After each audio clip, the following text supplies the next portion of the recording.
Hello, everyone, and welcome to Help, I Am Haunted. Now, tonight, I've been having a little bit of technical difficulties, as you can possibly and sort of kind of see. So, I've got some stories. I've been trying to download some photographs and all kinds of different things, and StreamYard will not allow me to put this in or to upload these. So with that being said, I'm going to tell you a couple of stories that I have, and you're going to love them. And I've got something weird I want to show you, or actually, show you so you can listen to. But let's get started because I know you're absolutely just teetotally gonna love. This is a limited series and you're gonna love it. Stay tuned. Every haunting has a beginning and an end, but in this place, one becomes the other. Step closer, the lantern's glow will guide you. What you are about to hear are true stories of hauntings all over the world. Welcome to Help, I'm Haunted. There you are, my darlings. Now I want to share this with you because this is kind of sort of how things have been going with technology today. And ever since this past Saturday night when we had attorney Melanie Little, and you saw how active the spirit box is, it's almost as though I was waiting for her to talk to, all these other things. So yes, oh, absolutely. Should bring in your rice jar in a few days ago, my darlings. Only 24 hours out into the moon. Okay, so I'm going to share this with you. And I don't know what this is, and I don't know what happened because I never have issues with my recording devices or anything else. I'm going to play this with you, and I want you to listen at the end. And no, PD, we're not PD, Paranormal PD. It's like they all wait. Paranormal PD. Okay, here we go.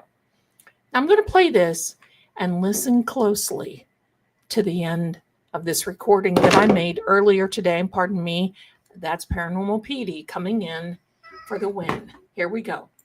What you're about to hear are true stories of hauntings all over the world. Welcome to Help, I'm Haunted. And how.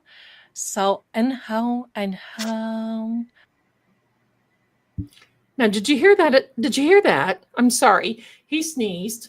I'm going to play it again. There's something up. There's something up with this. Let me play this again.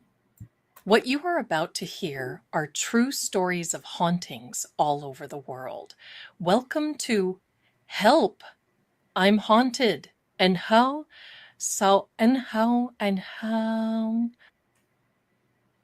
That little bit at the end, and how, that certainly wasn't me. I did not. Why would I record that? And I had recorded some other things earlier. I don't know. Sometimes that just sort of kind of thing happens. So while you're here, let me light a fire so we can get started. So that's been the day trying to get technology, readings, all these other things done. Amazing. Everything has been off a little bit, and I think the spirits are restless. And it's because, pardon me, it is because this is PD Pink Nose, Paranormal PD, and it is because I know of the energy of the Aiden trial, of everything else that's going on. Things are heating up. So just so you know that. So, my darlings, the other thing I want to show you is look at these earrings. Better with the Irish sent me these earrings. And look at this. I got to show them to you. They are little half moons. And look at those kitties. Look at those kitties. Are they not? There's a kitty sitting there. Are they not adorable? And I just love them. So if you're watching my Irish Rose, thank you so much. Thank you. Thank you. You all are so wonderful. I want to thank you so much for your love and support. Now, my internet is not that strong right now. We're going through some storms. If I lose you, we'll have to, I'm sorry, cut it off. But first of all, happy Thursday. It is August the 14th of 2025. Welcome to Help I Am Haunted, or I'm Haunted. This is a limited series. We're going to do this up through Halloween and probably the first or second week of November. So we've got a lot of stories. Believe me, my darlings, I got a lot of stories to tell, and I know many of you do as well. So this is going to be good. Another thing that I want to ask you a huge favor. I have pinned the channel for True Oracle in my chat. You'll see it if you look up. If you will do me a favor, if you have not subscribed already and it's free, please do so. We are getting close to getting 4,000 subscribers. And if you will please do that for me, I want to have a big giveaway on Saturday night. Yeah, this night after tomorrow, day after tomorrow. And we will have a big celebration for True Oracle. We will be happy and celebrate, and I will have a giveaway. Pardon me. So this is going to be a real celebration when True Oracle gets to 4,000, because once you get to 4,000 in YouTube, it's kind of like, oh, okay. They're serious about being a channel. Let's go. And I also want you to know that since Miss Melanie came on this past Saturday night, you all are so wonderful. This channel now is almost to 11,200. We went up 1,000 subscribers. And I want to keep the momentum going. How's that? So thank you so much. And Miss Melanie, if you're watching, welcome, my darling. Thank you. Thank you. This is Scary Story Night, and this is it. Thank you to each and every one of you for doing that. I know I can count on you. You guys are great. Okay, here we go. Little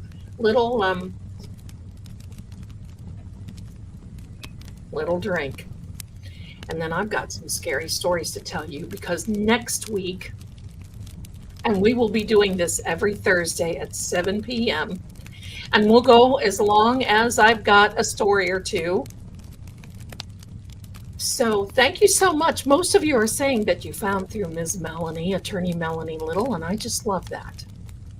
And I'm starting to post again on the Talkie Tick. So if you're over there, please do that.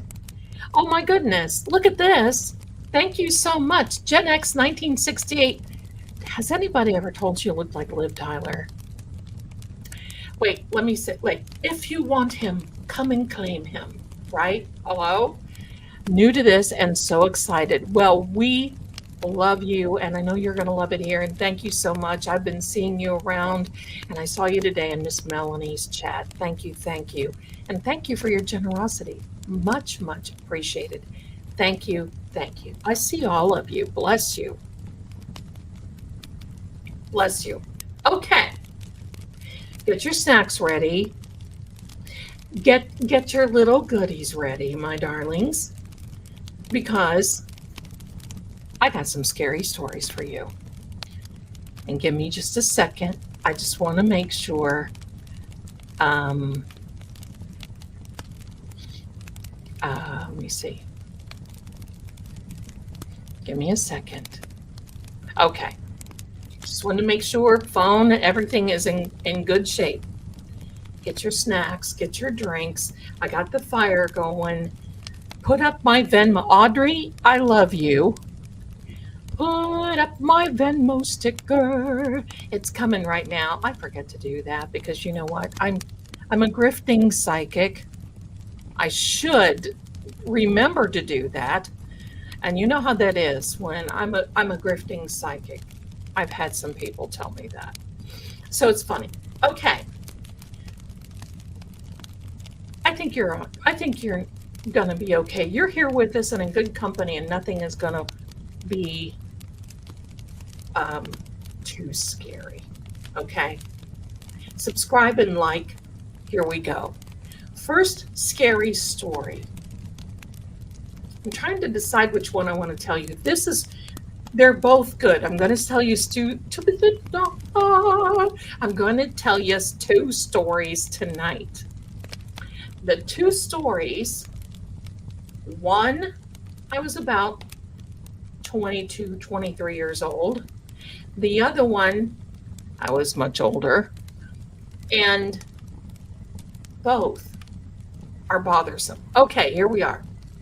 The first story, my grandmother always loved going out and doing haunting things. Met Lorraine, Warren, and Ed, but Lorraine was the one that she just basically talked to. Met her at Cleveland Castle in Ohio. I know you probably have heard about that. Anyway, my grandmother, her husband, this is after my grandfather passed away. My grandmother, her husband, and I are rolling around in a little town in Ohio. Now, her husband worked at a factory and heard about this family who went on vacation, everyone, and they got into a car accident and were all unalived, very sadly. Now, so some men from work were saying, go visit this place. There's some really weird energy there. Well, my grandmother heard that. She calls me and says, she used to call me Zelkel. Zelkel, come on, we're going. I was there in a heartbeat, seriously. So we go out, it's about 3 o'clock in the afternoon in Ohio, late summer. And you know sometimes how you're in a house, and even though it can be still nice and light outside, 3, 4, 5 o'clock in the afternoon, but when you get in, it seems like the light goes dimmer. That's exactly what this was. Well, you could tell we went in this home. It was a split level design. We pulled up, we went through the garage. It was open. Now, should we have done that? Probably not, but those were the days, right? So we go in, and you could tell that people were there. You could tell that people were there previously because there were things that had been looked through. There are things that needed to be oh wait, Bonnie Lee had the birthday. Time out. Bonnie Lee, did you have a birthday, my darling? We cannot forget you. Where are you? Bonnie Lee. Okay, we're going to sing happy birthday to Bonnie. Okay? Happy birthday to you. Happy birthday to you. Happy birthday, dear Bonnie. Happy birthday to you. And many more. There you go. Bravo. Happy 29th, my darling. You're looking spectacular. All right, there you go. Thank you. Okay, now back to the story. Oh, Christine Reynolds got her beautiful bracelet. I'm so happy that you like it. I made it just for you. And you're very welcome. Okay, so we go in this house, and you could tell that people had just gone in out of curiosity, was looking for a few things, and it's sad what people do. They start looking through drawers, start looking through things. There were pictures of the family up, and just kind of gave you a little sick feeling. You opened up the refrigerator. The electric was still on. You opened up the refrigerator. There's food in the refrigerator. There's food, and there's something sacred about all that. I'm just not one, because I feel or know that nobody is around anymore, that you go in and you help yourself. I was kind of like, my grandmother and I were both like this. Her husband was a little bit more curious, just out of curiosity, looking in drawers, not taking anything. The sun starts going down. So we're walking around there, and the light bulbs were gone, because obviously people were taking that type of thing. Why do they need a light bulb now, right? So there were no light bulbs, and we did not. This is a time we didn't have cell phones. It didn't have the internet. We did not have anything like that at all. So step-grandpa went in one way, and grandma and I are going in another. So we're just kind of walking room from room, and it's very sad because they had kids. And the split level, they had kids. So we're walking through. My grandmother was kind of in this hallway, and they had this.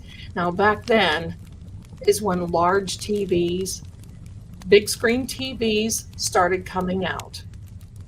The big screen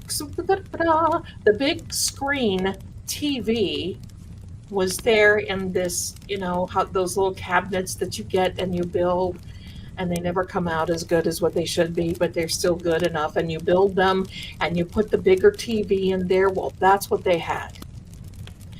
Now, I don't know about cable or anything like that, but sometimes when you walk in front of a television, you can see a reflection because the lighting is just right, and yet you see a reflection, and you just notice it, but you don't think of anything. So we're walking around in the living room, and my grandmother looks at me and she says, don't look in the television. Well, what does that make you want to do? Don't look in the television. What do I do? Turn around, and I look, but I didn't see anything. And she's looking at me. Now, my grandmother was a psychic extraordinaire. I'm just going to tell you. She was good. And one of these days, I'll tell you about some of the things that she predicted that were wild. She was very popular in my area. So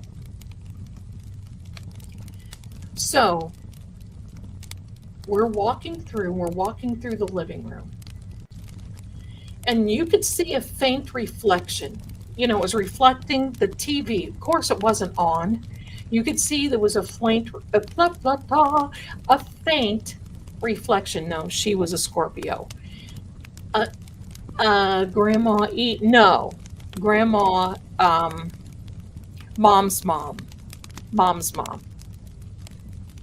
So, going through.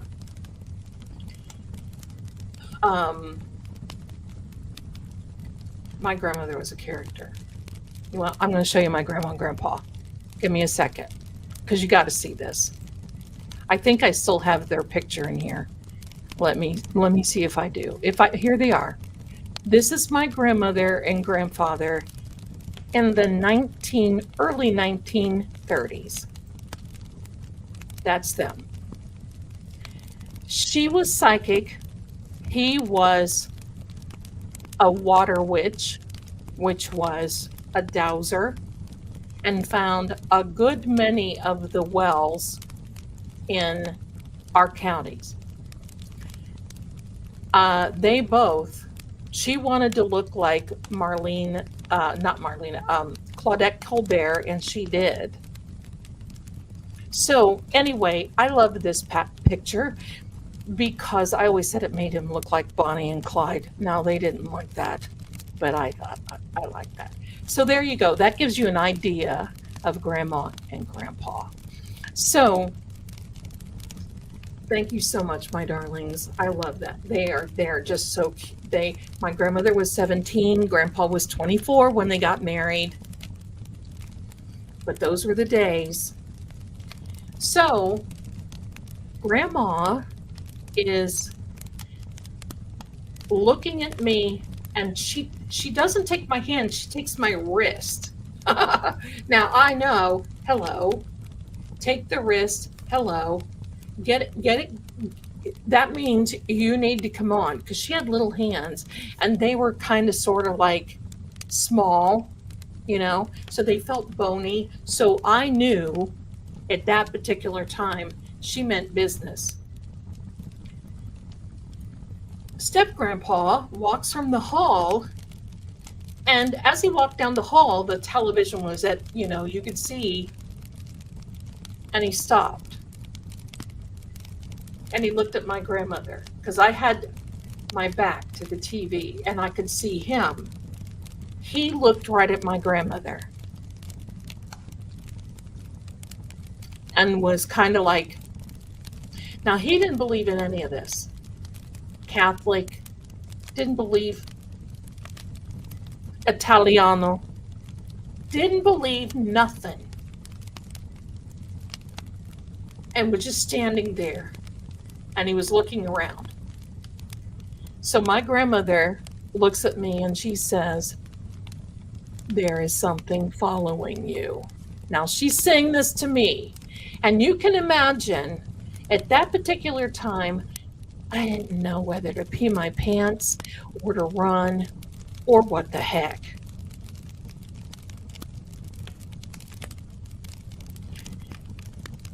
So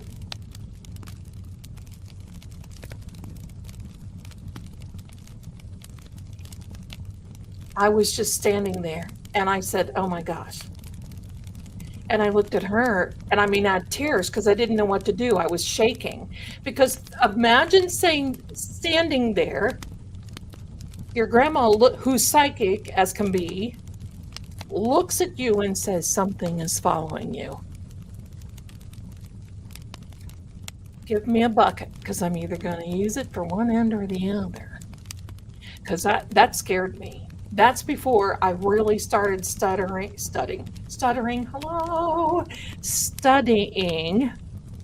That's before I really knew a lot. I was just starting to read cards and, all these other things. So my grandma looks and she says, "I want you to know that, okay? Because I want you to walk down that hall, and I want you to come back, and I want you to walk across just like in the living room, and I want you to glance over at the television while you're doing it." So I did. And I've never seen anything like that in my life, and I never have again. It was almost a full body apparition. Couldn't tell if it was female, it was genderless, but it was definitely an entity. And it was following me. It was reflecting in the television. So as I walked past, it was about maybe this far from me, maybe a little further. And as I walked past, I looked and I could see it was following me. Now, what I know now, if I would have known now what I knew, or then what I know now, I would have stopped and I would have looked into the television and I would have said, do you recognize me? Do you see me? What do you, of course, we didn't have anything like that then. So I started feeling sick. And it was because of the energy of this, and it was because of all of this, and it scared me. I'm just going to say it scared me. So and it was getting darker, getting darker. Wie geht's du? Was ist los? Willkommen. Ich liebe dich. Ich bin eine Kartenkante Amerikanerin. Meine Familie ist vom Görlitz. Willkommen. Dankeschön. So, vielen Dank für deine Freundschaft. Bitte, schreib mir mal. All right, so I was about 22, something like that. I was about 22. So I think so. Something 21, 22. So I started getting sick. Thank you so much, darlings. Thank you, my darlings. I know mein Deutsch is Klaviklospolia. So sorry. Okay, so I told Grandma, I said, we have to leave. And it was starting to get dark. And I can see right now, it's only 7:30, but I can see right now, it's kind of like that dimming light. It's that time when when you're home and you realize you got to start turning some lights on in your home. That's what it was. The one thing I did do is I turned around and I said goodbye. And my grandma said, why did you do that? And I said, well, after all, it's been following me around the bloody house. I mean, why would I not? Why would I not? So anyway, my darlings, that is the first one. And I can tell you, I've never forgotten. Never forgotten. And that's the first one. Now, after we left, we wanted to go back. We wanted to go back, and we went back like 2 or 3 days later. And because at this point, I was brave. I thought, okay, whatever, it could have hurt me. It didn't hurt me. Let's see. And there was nothing. There was just nothing. So, yeah. It's too bad. I don't know. If I would have known, I didn't know anything. I was just, hello, dumb as a box of frogs back then. So I just didn't know. I just didn't know. If any of you have stories, I would be telling them tonight, but I really would like to have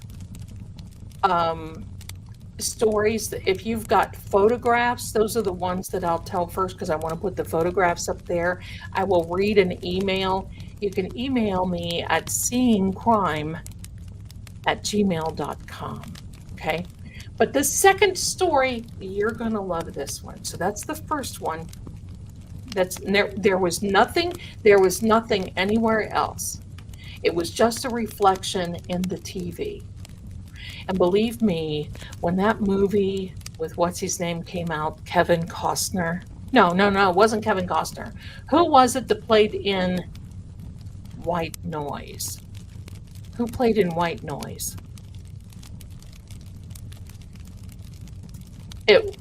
When that movie came out, White Noise, I couldn't hack. Signs, two movies, and I see signs all the bloody time.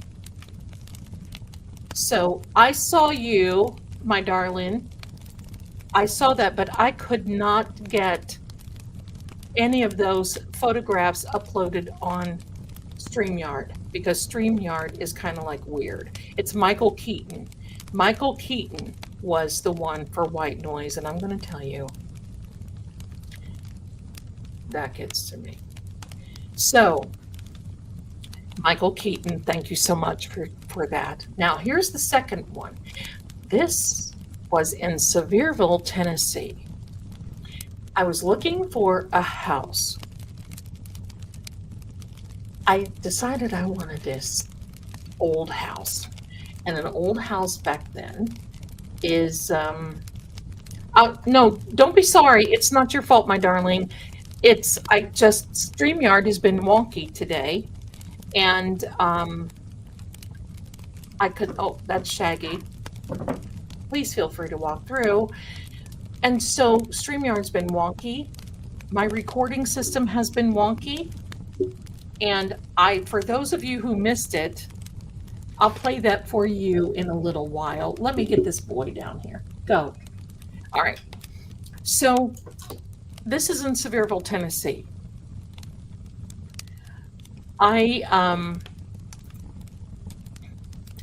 There was a house for sale that nobody wanted. The real estate agent I read cards for, and she called me and she said, there's a house that nobody wants, and it definitely has some paranormal activity, and I want you to come see it, whether you want to buy it or not. I said, I'm game. Let's go. So I was supposed to pick up my son from school at 3. So I said, let's go at 1. Then I'll have plenty of time to be. She said, let's have lunch. We had lunch. We went, whatever. We pulled up, and it's this huge pink Victorian house. It was just unbelievable. And so I said, are you sure we should go into this place? Because it just had one of those foreboding looks, right? You stood in front of there and it was just this, it looked as though it was like looking back at you, like a energy, scary. And I looked at her and I said, oh, okay. Oh, let's go. Let's go in. I said, but I want you to leave the front door open. And she goes, oh, we shouldn't have to. And it was kind of a fall day. It was September. And I said, leave the front door open. No, she wouldn't do it. So we walk in, and it was odd. An odd laid out house. Odd. The only thing, there was a piano in the one living room. There were other little bits and pieces of furniture. There was an upstairs, and this part was kind of cool. There was a huge, great big upstairs that it was like a balcony that went all around the house that you could see down over into the first floor. Now that worried me a little bit because, I've got cats and a kid and, all this other stuff. And I'm thinking, oh boy. And of course I had grounded myself before I went in because I knew we were going to see something.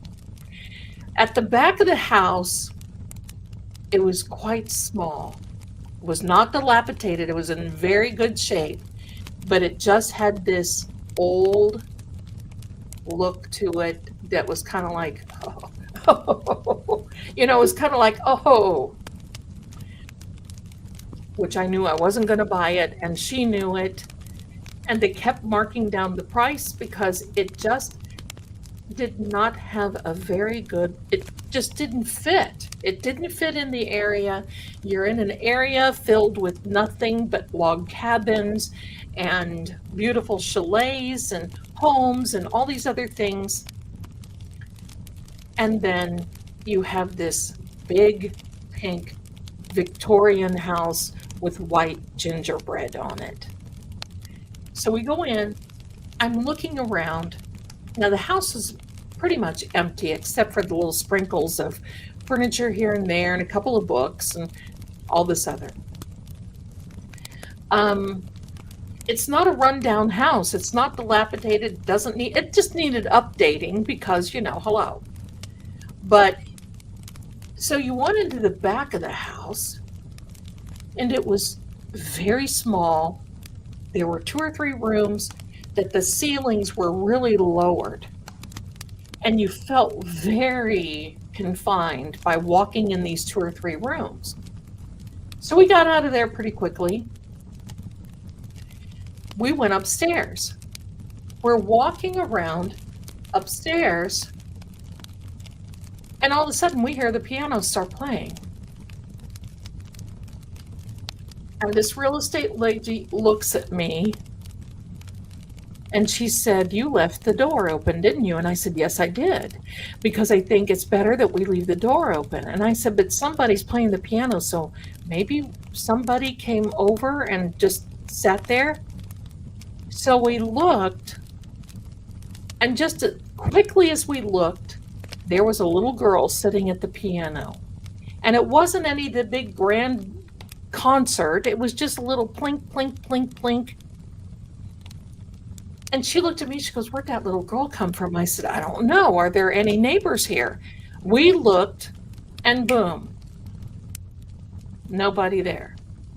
And she said, "I better go downstairs to see if somebody's in here." And I said,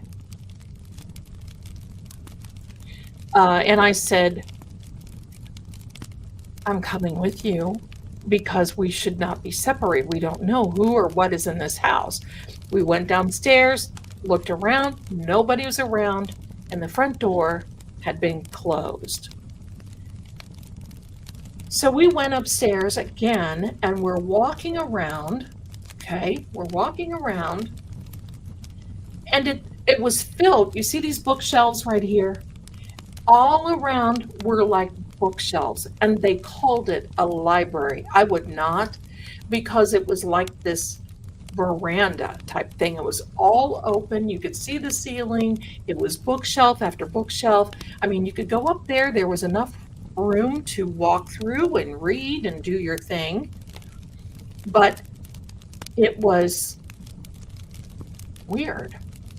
So we're walking around, and I noticed, she said, "There's supposed to be a master bedroom up here." And I said, "Where is the doorway? Where is this supposed to be?" And I noticed that one of the bookshelves was about ajar, about this much. And I said, "Oh, I bet it's hidden." So we opened that up. We opened up and it was kind of like sliding. And you could see then on the floor, we didn't notice, but where the bookshelf was sliding out for the doorway for the bedroom, there were marks on the floor, like a half moon mark where the bookshelf would slide out. So we go into the primary bedroom, and it was wild. I mean, there was still a 4-poster bed in there that was huge. And I mean, the ceilings had to be at least 15 feet. At 50, I mean, it just did not even match. It was very castle-like, very weird, and I thought, "Oh, I don't think I could live here. This just doesn't fit. It doesn't feel right. It doesn't fit." So we start going through there, and then there is another door that goes up to what they called the planetarium, which was this very narrow staircase that was almost straight up and down. Well, we both went up there. Click, click, click, click, click. She went first, I went second. And we get up there, and it's a big room, and it had this window. It was kind of cool. It had this window that you could probably put some type of a apparatus to look at the stars or do whatever you need to do up there. And I mean, it was kind of, that looking, and it had a rounded top. So it was pretty planetarily designed, if you will. And it had some pictures up there and whatever, but all of a sudden, the door slams to the entranceway to the window did not open, but you could see the sky from where we were. The door slams. She looks at me, I look at her. And she's like, "Oh my God, there's somebody in here." And I said, "I don't think so." She goes running down and she's jiggling the door, trying to get this door open. She's jiggling this door so hard. And she said, "You got to come here and help me." And I said, "How am I going to?" The stairway was so narrow. I mean, it was like shoulder width, and that was it. There would be no way that I could. It was one at a time. So she came back up. I went back down, and I said, "Hey, I'm a big girl enough. I don't mind. We'll do everybody is kung fu fighting, and I'll kick this door in because I need to go get my son." And she's like, "I don't think we can do that." So we tried kicking it. I tried kicking it, would not budge, nothing. I said, "What are we going to do?"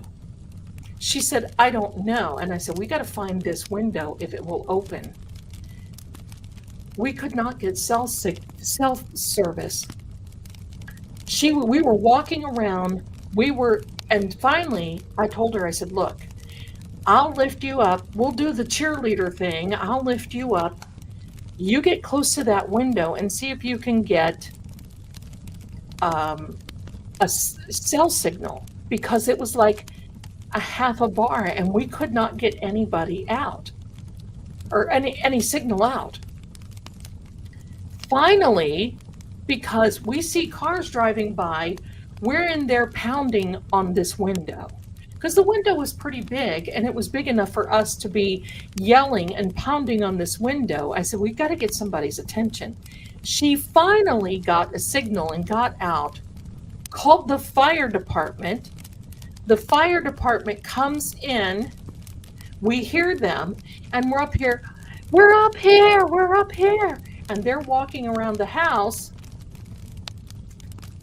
This fireman comes up and just opens the door and looks at us like we're a bunch of crazy women. I said, "How did you do this?" He said, "I don't know. It wasn't locked. We just opened the door." I said, "It was locked from the inside." And he looked at his buddy and he goes, are you girls done in here?" I said, "I'm done. I got to go get my son." And she's like, "I'm done. I'm not showing this house anymore." We go outside.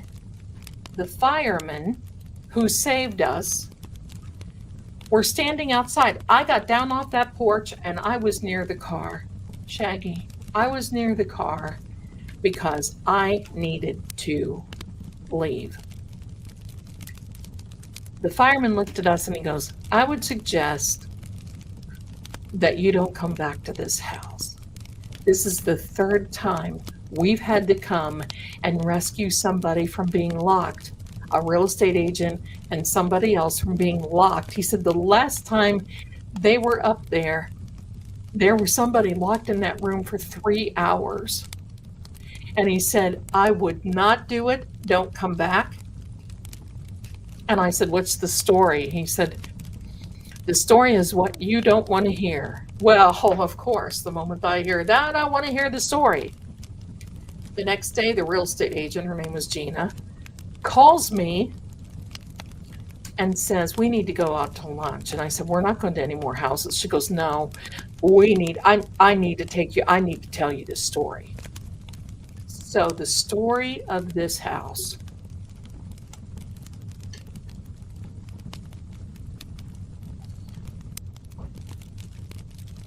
The story of this house. Back in the day, in the 1800s, late 1800s, when this house was built, it was a pastor and his wife was a midwife nurse. They had children and some disease, I think it was cholera or something, had gone through East Tennessee, and their children got, there were 3 children. All children got it, but the one little girl passed away. No, I didn't buy the house. My son would have never lived there. So the one little girl passed away. Something like that. Something went through. It was bad. This little girl passed away, and they buried her. Because, you know, back then, I mean, you had a family cemetery. It was on your property. You bury them in the back. And there was a little wooded area back there. You buried them. Okay. Years go by. Next thing you know, there was a couple that bought that house about 5 years earlier before it was to sale. They found out this story. Now, this is how nutty people are. I'm just going to tell you.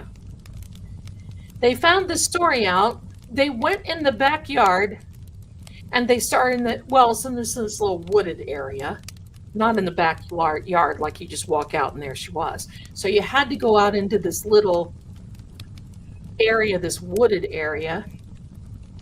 They found her and dug her up.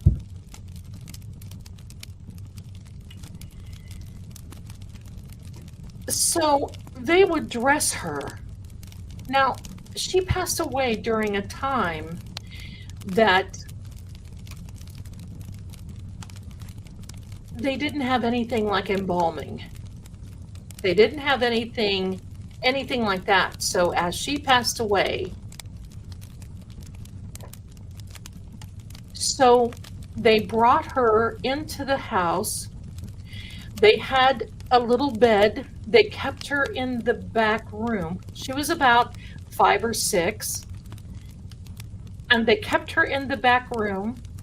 And we noticed when we looked at the house that there were some little, you know, stuff the little girl would have. It with the area with the small or the short ceilings and all this other. This is a couple that did this. They would take her places. They would go places. And then they decided to go to California from Tennessee. They drove with this poor child. I don't know how they didn't even get caught. Well, they did. They did. They drove with this poor child to California. They put the house up for sale. And something happened. I don't know what happened. But somebody had reported them. And so they were found by authorities, and they were charged with removing an unalived, you know, messing with, I don't know how that all works. I'm not a lawyer. You all know that. So they brought her back. They were legally required by a judge in East Tennessee to bring her back and put her where she was. And they arrested both of them. And when we went into the house, they were both sitting in the pokey. And the house was still up for sale. This is all before embalming, all before, so when you passed away, I mean, this was in the late 1800s. How disrespectful could you possibly ever be?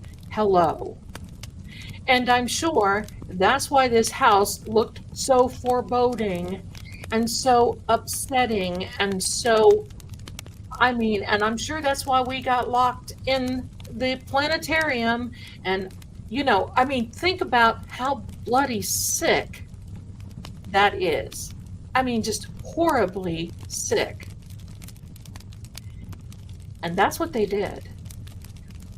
As far as I know, I mean, this was a few years ago. As far as I know, that house did not sell for quite a while. And then somebody went in there, made sure that they cleaned it up the way they need to clean it up. It's there now. It's, I guess, okay. Nothing, she's not disturbed any longer. She's with the fam because the rest of the family is buried back there, but they wanted this little girl. They found this little girl. I mean, hello, nutcases. That's my favorite thing to say, nutcase. Well, hello. I believe that is the creepiest thing. That's, to me, is flippin' well creepy. Hello. That would be a great horror movie. That is horror movie stuff. That would be something else. But who in their absolute teetotaling right mind is going to dig somebody up?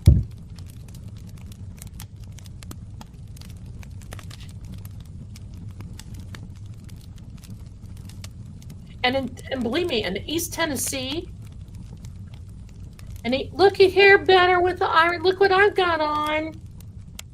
Some little kitties. And they're so cute. Thank you. So anyway, I love them. I just think they are adorable. So thank you so much, Better with Irish. So yeah, it takes all kinds. But from a paranormal stance,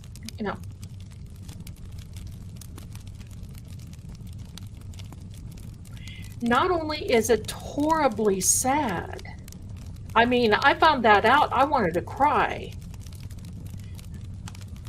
That's just so disrespectful. It's no wonder it stirred the pot. And it did. I just knew when I heard that, I said, oh, she wants to be here. This is her home. This is all I knew. I'm sure it was the piano player. I'm sure it was her because she had a little frock thing on. I mean, she was cute as could be. But how bloody. So I don't know what happened to them. I probably should look. I don't know what happened to them. I don't know any of that. I need to look. But that's the condensed version. I have told that story in my Dark Tales of Zelda. And there are even pictures in that house, of the house and in the inside. So you can see. So that's the gist of it. I did see a question here that I wanted to answer. You get all kinds in the paranormal business. And it is very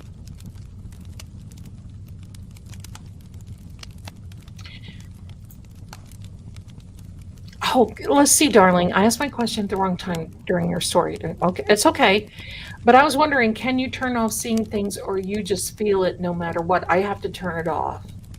And I learned a long time ago. In the beginning, a long time ago, I didn't know how. And I struggled. It was horrible. And I had a very hard time growing up. I had a very hard time.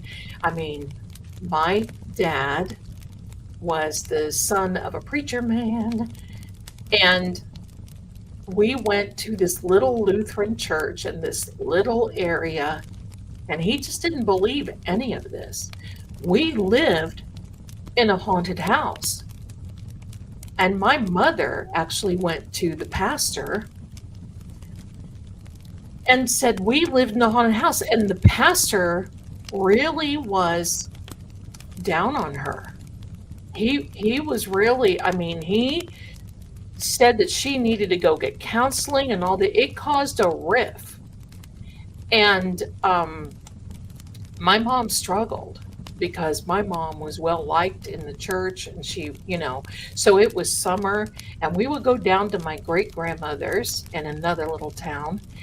And, they were farm people.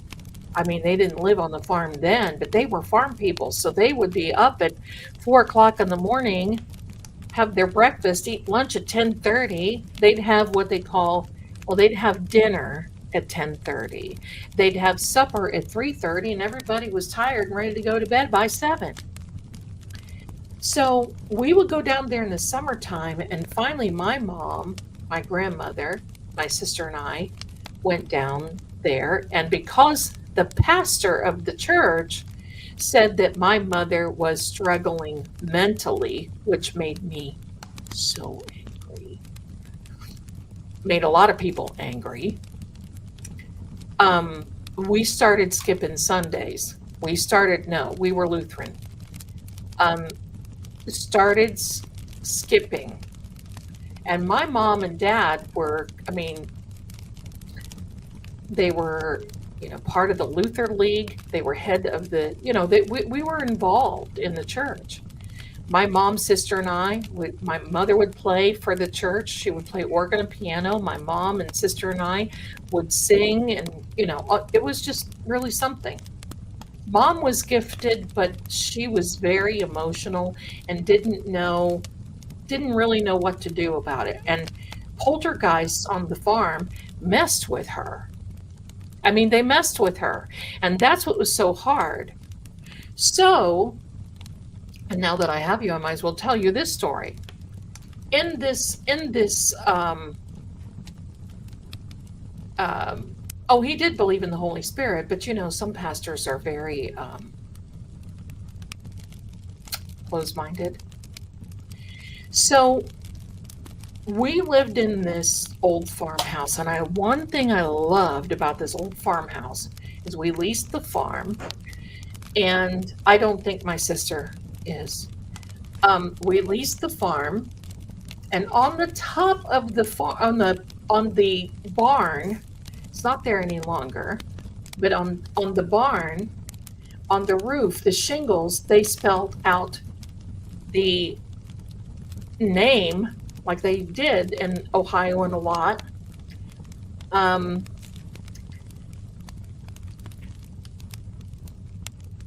They spelled out Harper, 1861.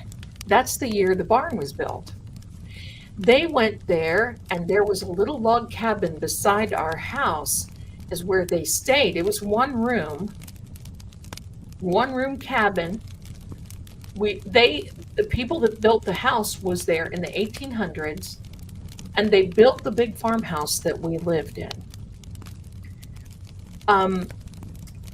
The big thing, my darlings, is that this house was so beautiful and so interesting, and my mother loved it. My mom could decorate, and she would decorate kind of sort of like in that period, only a little more modernized.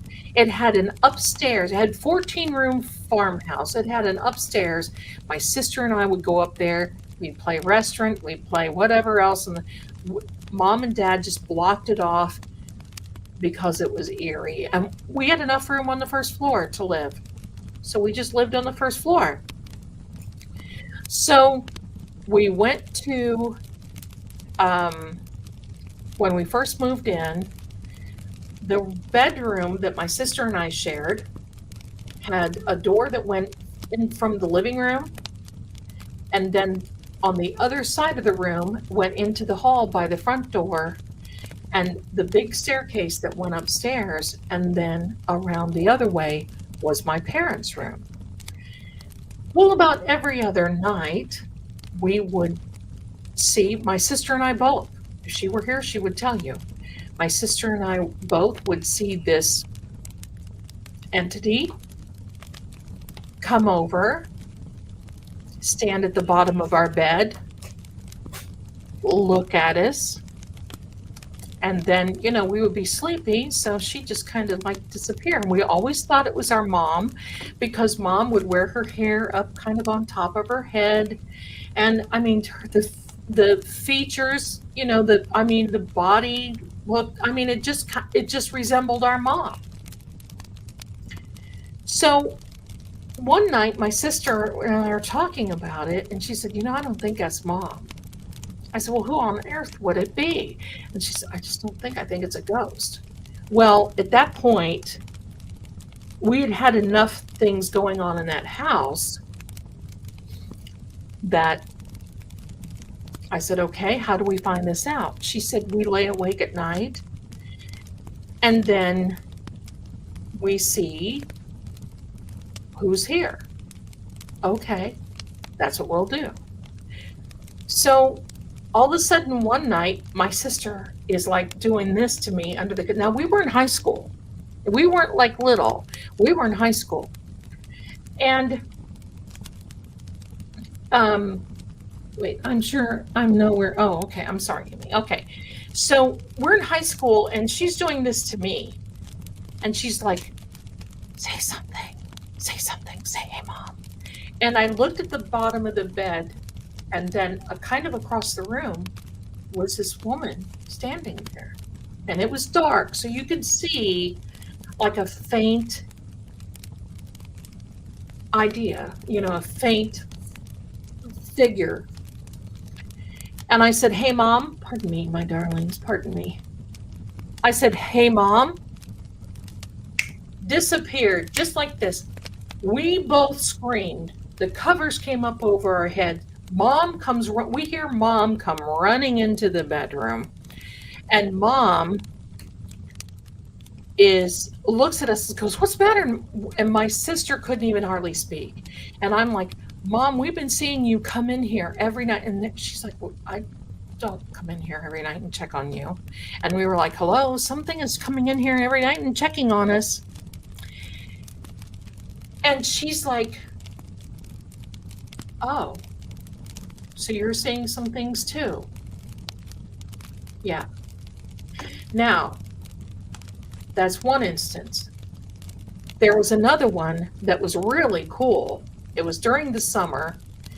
We had a wonderful voice coach at our junior high and high school.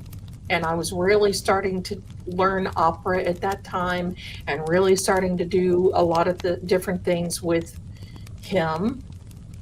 So he gave me records to listen to. Maria Callas was my favorite, and I guess my voice was closest to hers. So he gave me a lot of Maria Callas, gave me the sheet music. My mom was a wonderful pianist. So mom would play, I would learn, then we'd play the record, and I would listen to, all this other, it was just, a family thing. My grandmother would come over. We'd play these little operettas, we'd sing, blah, blah, blah. We'd have lunch, we'd do all kinds of things. And we make big bowls of potato pancakes. That's another thing. I love potato pancakes. If you ever want to get to my heart, I love potato pancakes. Shredded potato pancakes with sour cream and maple syrup. That's a thing. And we would eat big bowls of potatoes pancakes, and we would play these songs, whatever. So this one time I said, I've got this new song that I've got to learn. And Grandma says, let's hear it. Okay. I get the record up, and I was singing it, and I messed up, and it frustrated me. And I said, and I lifted the needle of the record. Hello, now you know what this means. Needle of the record, picture back in the day. I lifted the needle of the record, and lo and behold, there was singing still going on, and it was coming from the upstairs. So we were singing on the downstairs, and I was singing, and you lift it up, and you'd still hear this faint coming from upstairs. And my grandmother, and there was nobody living there, and my grandmother's like, who is that? And I said, I don't know. I don't know who that is, Grandma. And my mom, if you could have seen her face, she went pale.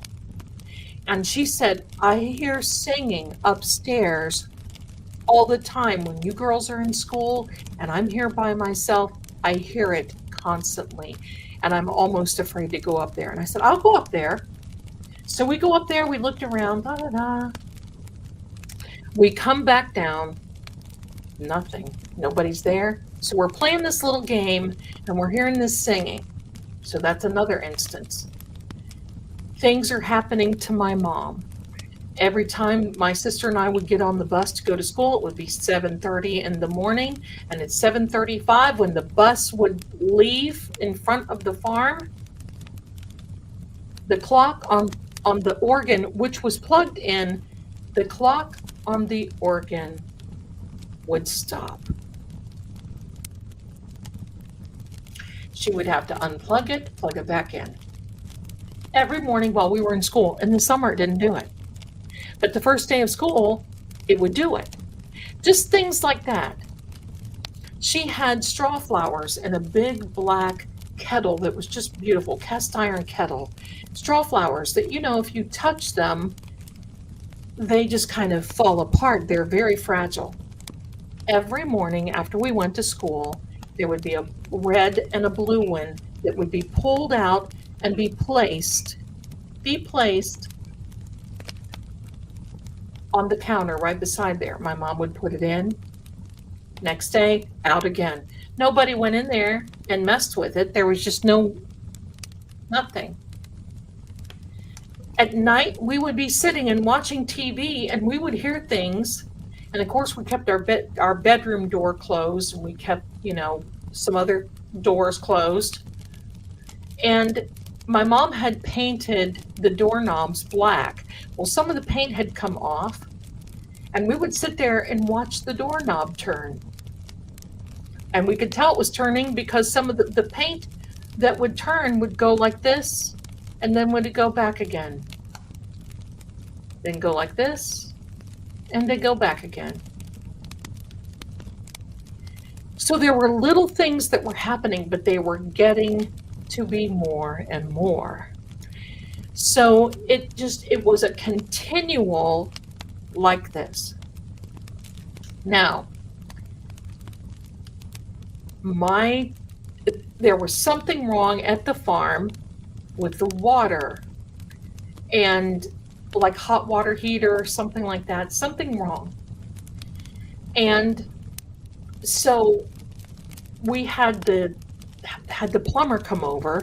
The owner came over, the plumber, my dad was downstairs. They moved all this stuff, and there was a doorway that was carved in the basement, a very small doorway.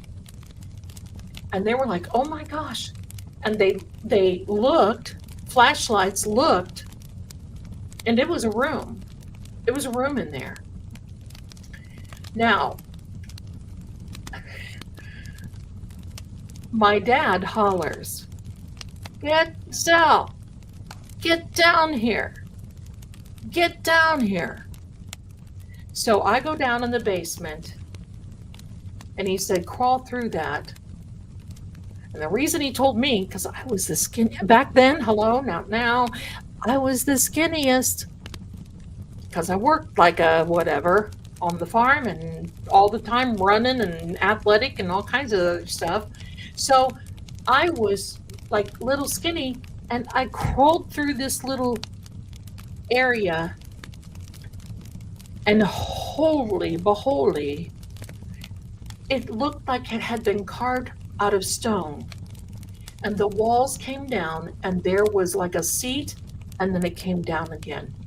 And you could see that there was a little light that was coming from outside that you couldn't tell because the bushes from the outside around the house would cover it. So there was light coming into the room. Nobody knew what it was until they went to the library. And until my mom talked to my great grandfather, Grandpa E, for that gentleman in here that asked, who lived in that little town. And it was a house, it was an underground railroad for runaway slaves coming from the South. It was coming from the South up there because my grandpa would see a soldier, my mom would see soldiers, would see all kinds of different things all around. My grandfather and my dad one time went out into the fields because there were a wooded area in the back that there was a old little camper that had been, I don't know, burned out or something. And my sister and we, there was a bunch of us kids. We wanted Grandpa to come back and look at it. And Dad, we went back there and we're looking over into the other field, and there's a man standing there with gray on. And my grandpa said, "Oh my God." And we were like, "What's this?" And he raises his hand up like this. And my grandpa, I want to cry, raises his hand. It was a soldier. It was a soldier. And you could see it standing in the field. See it. We saw a soldier that would come through our front door of the farm and come through the hallway. You could see him. Half, not full body, but just half. You could see. So this was an underground railroad. Harper, who built the farm, who had their name on top of the barn, evidently was the one who allowed it. The woman who would come through and check on my sister at night was a nanny that loved the family so much she wanted to stay. So she took care of the kids that were there, and that's why she came in and checked on my sister and I. We found out all of this stuff about this house. It was all Civil War. And I want you to think about it. This was in the 1970s, probably about 1973, 4, 5, something like that. So my great-grandparents were old back then. My great-grandmother, when we would go down to her house for dinner and supper, would sit at the table and tell us stories about her brother. Tell about her uncle who was in the Civil War. So it wasn't that, maybe 110 years earlier. It really wasn't that far. But my great-grandparents still told stories of the Indian uprisings in that area. You talk about rich in history. I'm telling you, I was a little sponge. I just soaked it all up. And once we understood this and knew this, my mom went down to the pastor and said, "Hey, I got to tell you some of this stuff." Well, this pastor poo-pooed my mom, and it caused problems, and my dad and mom ended up getting a divorce. I went with my mom. We moved to another town. My sister stayed there and finished high school, and that was it. That was in 1976. We left the farm. Boy, I felt that was my beloved farm.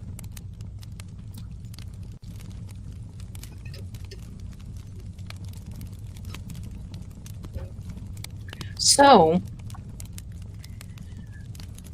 funny enough, the house, when my sister graduated from high school, my dad left and went into an apartment. The pastor's son moved in. His name was Ralph. Ralphie moved in before he got married, was single, and moved out not that much longer afterward because the place was haunted and he couldn't stand it. And my mother, it was like she just received a medal when we found out that happened. That's the only details I know. But it was as though you would have thought that she would have gotten a blue ribbon for potato salad at the fair. She was, now she didn't want anybody hurt or in stress, but it validated what we had all felt. And my dad poo-pooed it. I mean, he just didn't even think about it. He poo-pooed it. Um, I was born in Ashland, Ohio. Now that should give you the area, sort of, kind of. So anyway, it was hilarious. And I gotta tell you, it was, even my mom told my dad, you see, because my dad would get mad and he would tell my mom, all of you you girls, my sister, my mom, myself, he thought we were all crazy. He always thought I was crazy because I had, saw stuff all the time. But so when that happened, my mom was like, I keep coming across that because it's like, and of course, both my parents are gone now, and my grandparents, but it's one of those things that you just kind of keep coming back to, and you keep kind of thinking, we saw a soldier in the field. What was that soldier up to? Is it the same soldier that was in the house? But when we found this out, we went down and spoke to my great grandfather, and he heard all this. He told us, because there was a divided highway that went through, and that area, and the lane wasn't a driveway, it was a lane. They cut through the lane to put the divided highway. That's how big this piece of property. Of course, they chopped it up and, whatever the case. But isn't that something? And there, I just thought, oh, it's still there. I went up when my dad passed away in 2017. I went up to Ohio and I visited his grave. And of course, I went past the house, took pictures. It's still there. The owner's daughter moved in, and she made the place a show place. It's beautiful. But then she built the house further back into the wooded area. And I don't know. I mean, we heard things from other people that had lived there. One of the people that was working on the farm, who had lived there, they were all experiencing something. So I was so glad that my mom was validated. And of course, years went by and, all that other, but oh yeah, it's still there. Probably will be there. And that house will probably outlive us, me, whatever. But those are a couple of stories that I have. I mean, I've got 110 more. So let me see if there's any comments that I need. Does anybody have any questions, anything like that? Well, let's do this. I saw a few things come through. And Jules, thank you so much for gifting 5 memberships. You are a blessing. Thank you very much. Thank you. I appreciate it. Candy is a member for 1 month. Bless you, my darling. Bless you. The Goodmans, thank you for being here.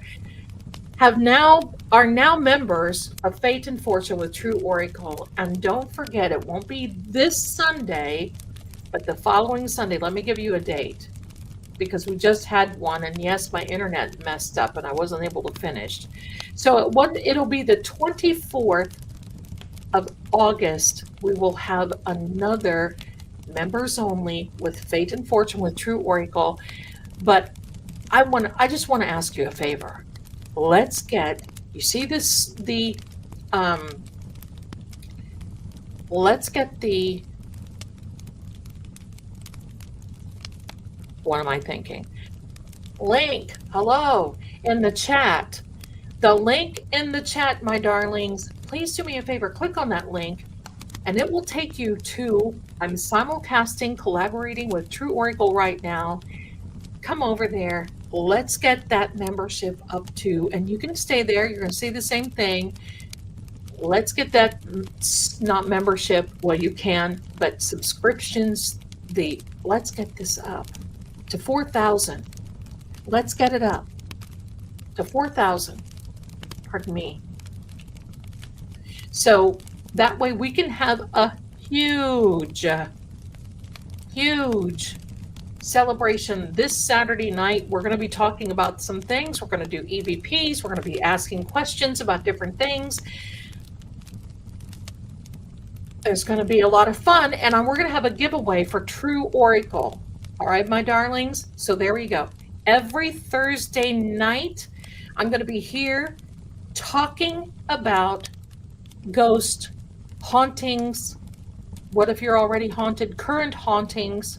Just so you know, I can do a remote investigation.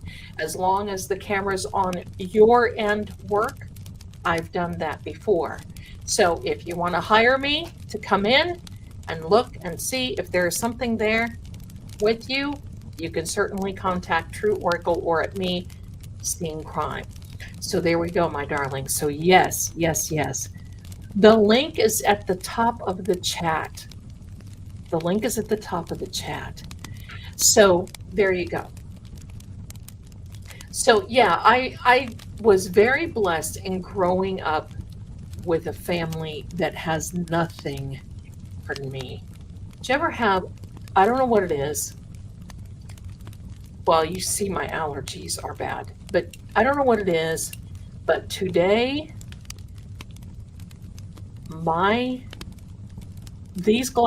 any glasses feel so tight on me, it's like hello. So we'll try it again. All right, there we go. Please put the link here as well. And let me see if I still have it. Let me see if I still have it. I think that's it. Let me do this. Is that it? Is that the link? Somebody click on it. I was thinking it is. That's the link for True Oracle again. Oh no, am I out of root? No, I take the rootology. Thank you. She also bought me some rootology. I'm not out. I'm almost out, but I can tell you, this house is very dusty. The one that I live in, there's people above. It's not cat hair. It is just dust and the vents need to be cleaned out just the way it is, but it works. Rootology works. Okay, yes, same link. Great. Please, tickety-doo-dah on over to True Oracle. There we go. Hi, it's linked. Good show. Thank you so much. Thank you. We'll get us up to 4,000. But this is going to be a limited series, my darlings. And if you want to, I would really like short. Don't write me like, hello, this is my, whatever. But I want to be able to. I've tried it all. I've tried air purifiers. I've tried it all, and it's just hard to combat. So anyway, every Thursday night, I'm going to be here at 7 p.m. I want to read your stories. I want to share your things, but I'm going to tell, here's what else I want to do. I want to talk about the goings on with a lot of the current paranormal things that are happening, as in Annabelle at the Warren Museum in Connecticut. I won't go. The new owners, Matt Rife, and there's a YouTuber, Elton, I can't remember what his name are, or I can't remember what his name is. I'm not in Massachusetts. I'm not anywhere near Massachusetts. Tickety boom bah, right? So, Annabelle, do I think that was a wrong thing? Yes. These things need to be taken so seriously, and they're going to open up the Warrens' home as an Airbnb. Matt Rife, is he taking it seriously? Oh, let me see. Patty, my darling. Zelda, you want mention paranormal in some of the trial situations or legal situations that would be amazing. I'm going to tell you, there are a lot of things that are happening now. And in some of these, well, let me, I get so distracted. I see you guys talking and I just want to be going on. You know, that's what it is. So if it sounds like I'm stuttering, I am, because I'm reading your chats and talking at the same time. And walking and chewing gum is difficult. So, yes. Yes, my darling. Yeah, some of you have written to me, but I could not upload them in StreamYard, and I don't know what's going on. For those of you who missed it, I'm going to play this again. I don't know what happened today. I was recording the intro. If you missed the introduction, I was recording the intro. I made everything. I was putting it together. And I played back this one piece. I recorded it all at the same time. But this one track, this one segment, I can't explain it. I can't explain it. I don't know. I can't explain it. I'm going to play it for you again right now. Listen very closely to the end. Listen to the end. And this is, I did not do this. So listen to the end. This is Scooby-Doo, who is blind in one eye and walks around mad constantly. Here we go. I'm going to play this. What you're about to hear are true stories of hauntings all over the world. Welcome to Help! I'm Haunted. And how? So, and how, and how.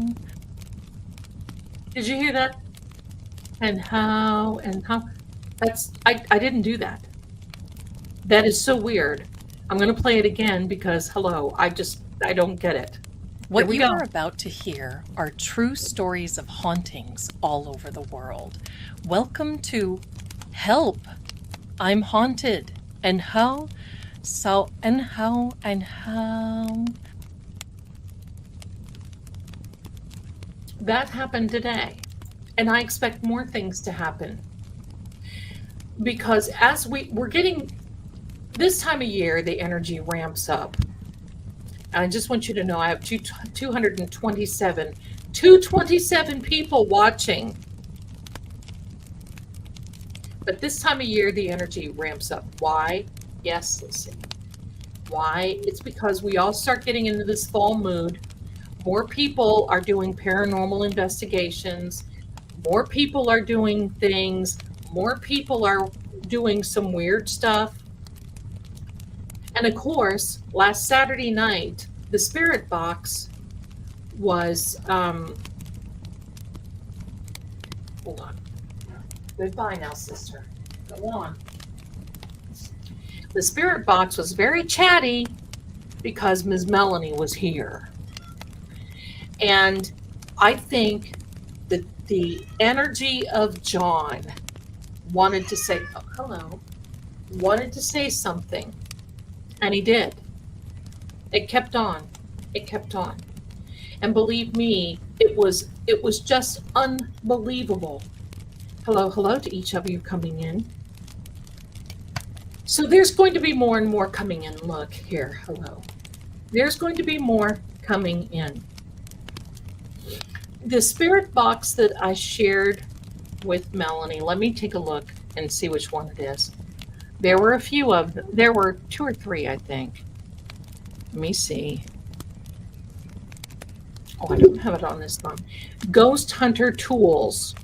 Ghost Hunter Tools is where it is. Ghost Hunter Tools. So anyway, there's going to be more and more things happening. as time goes on, when we get closer to Halloween, Hallows Eve, All Saints Day. Ow, no, you don't do that. Grabbing the earrings. So she's a little puppy. So we're going to be doing this more and more. I'm going to tell you about the hauntings that I'm in the house or the condo that I'm in right now. I'm going to be telling you, I mean, I've got so many stories, but I want to share some of your stories too. John came through. He wanted to say a few things. And just so you know, I have written down and sealed. He has pointed the finger to mainly 3 people, but there are 4 involved of what happened to him. So we'll see. We'll see. Yes, I think last Saturday, Miss Mel was hungry, tired, needed probably take a little break. But it just went by so fast. It was so much fun. It was wonderful. So, yeah. So we're going to be doing that. But this Saturday night, hopefully we can celebrate the 4,000 subscribers for True Oracle. And we can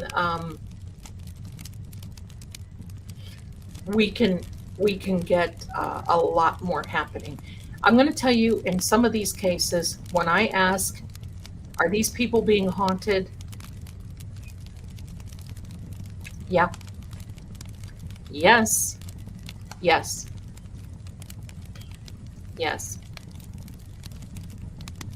Yes. Yeah. There are 4 people. I've known that for a long time, and he's mentioned them, and I saw 2 of them in the remote viewing.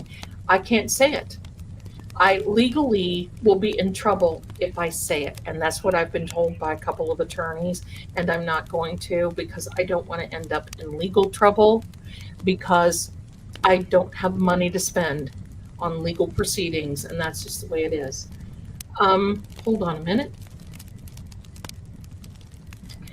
When will I be deciphering John O'Keefe's words? He did so many the other night that the recording, it stopped, because usually there's that you like a record of the words, and it was skipping over words because it was going so quickly. Melanie was writing them down. I wrote some of them down. So there we go. Zelda is at the ones we would normally think of. Maybe. There's 2 you probably wouldn't.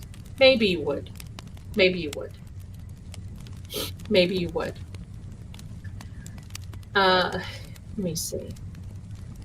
We need to get that Zoom call. Okay. We're not going to do a Zoom call. I will see what we can do. True Oracle, Mrs. Marie. We will do something on Signal. So if you don't have Signal already, look at Signal. It will be a paid event, and the reason, and I hate to do that, but the reason it will have to be a paid event because it keeps the trolls from coming out, and I don't want trolls to have my Signal information. So with that said, I will let you know, and how that will work is once I announce it, once you pay and you tell me who you are, then in return, you will get a link. I don't know when it's going to be yet. I don't know how it's going to, I don't know. But with that, Signal is the best place that we can do things. I'm going to tell you a lot of things that'll blow your mind. And it's not about court cases. It's about things as in the house that Bing Crosby used to live in. A lot of things like that. Who's got this kitty is getting me upset. Get down. She's has to get after the earrings, and I just don't like that. Get down, sister. So and as time goes on, and you see things now with Aiden are starting to build up. No, you want to go in the room? As things start building up, you're going to see a lot of this energy. It's like stirring the pot. It stirs the pot. Jen stirred the pot. I'm just going to say this. If I were Jen, I would be defecating in biblical proportion right about now. And I ain't kidding. Because there's some stuff happening. There's some stuff happening. So there you go. So when we get it together, I'm going to be putting it together. I'm going to be doing the vampire podcast. I'm a guest on a vampire podcast. I'm going to be asking a lot of questions for all of you that will listen. And no, it's not dangerous. Everybody just needs to calm down. I'm not even going to be there with this person. There's no energy transfer. There's no anything. It is not Hollywood. The majorities of the vampires that I know that are real, they don't go in public. They keep to themselves. They kind of hide. They stay to themselves. That is coming. So believe me, my darlings, and I'm going to tell you what, I know some of you have ordered readings. Be patient, because here we put a 72-hour time limit on those, is because what was happening, people would be ordering readings and their payment hadn't cleared yet. So we were concerned about that sort of thing. So within 72 hours it will clear, and then I will do your reading. So just be patient. I've got a lot of readings that I'm doing. So that is another thing. Let me see. Jen is going to be listening to the ice cream truck. All right, here we are. Zelda, can you at least tell us if it was planned or truly accidental? If you can't, I do understand. Okay, I'm going to say it this way. There was a confrontational plan. There was a plan to confront John. There was a plan to also get Karen there. I can't speak for Karen, but I think that Karen possibly had an idea that something was going on that would have been something that would not normally be an activity that you and I would be doing. I don't know, maybe it would. Think of the calls. Think of what she said in the calls to John. So it was not, that part of it was not planned. But there was a planned confrontation. And I believe that whole day beforehand, that in my opinion, Brian Albert started getting Higgy all worked up about it, getting him upset, getting him enraged, frustrated. And you know how it is when you're drinking. You get 10 foot tall and bulletproof, and your mind kind of goes crazoid. So by the time everybody got to the Waterfall bar, there were some crazy things that were going through the thought processes.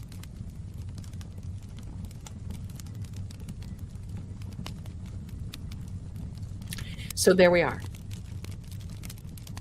So Karen knew how Jen felt about her, in my opinion. Do I think that house is haunted? 34 Fairview, when this is over, when it's over, I might reach out to the dear owners of 34 Fairview and say, hey, do you mind if I listen, or do you mind if I visit? Do you mind if I do a little bit of work here? Well, we're not going to talk about those things, please, in the chat. All right. So I know there's some references there that are going on, so let's just be careful. Careful, careful. Oh my goodness, careful, careful.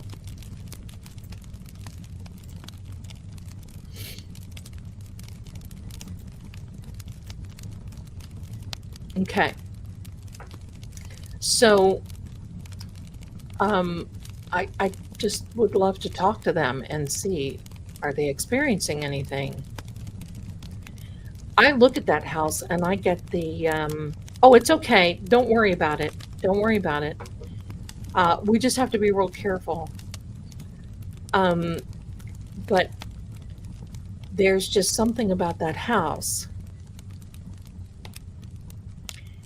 And we may, well, no, I get it. Let me say this, okay? It's not so much YouTube as that they have community guidelines. The reason they have community guidelines is so that they get advertisers. That's how they make their money, and that's how I make my money. So if some things in the chat are talked about, the algorithm and the bots automatically think that I am promoting something that I should not be. Then they lose their advertisers. And if they lose their advertisers, then I lose my funds. And I have so far, out of the last 6 of live streams, I have lost 3 of my ad, and that's a big, this is my full-time job. I mean, I do the, and I don't want to talk about this, but I'm going to say it. I do this. This is my main thing. I work on the psychic line. I do readings. I do all this other, but this is my bread and butter, and I cannot lose this. And before Miss Melanie came on, that's why I talked with her. I was very concerned about losing this channel because it just felt like I couldn't get my point across. And by losing the ad revenue, and it's not YouTube fault, they have community guidelines. But that's why I have this QR code up here, or up here rather. It's because through there I get 100%. YouTube takes 30% out of all donations, including memberships, including everything. So there you go. So yeah, now I have put, you should see my settings, because I put all these words in there, and still some of those words can sneak through. It's really horrible. And then I have the trolls who really want to come in and do they want to purposely hurt. So there you go. So there you go. So anyway, yeah, I mean, I have to set my boundaries. There's just that, well, I want you to think about it. This is why Aiden has difficulty keeping monetization, because it's not YouTube, it's the community guidelines for the advertisers. If you lose an advertiser, and a big one, oh, it's bad news. Bad news.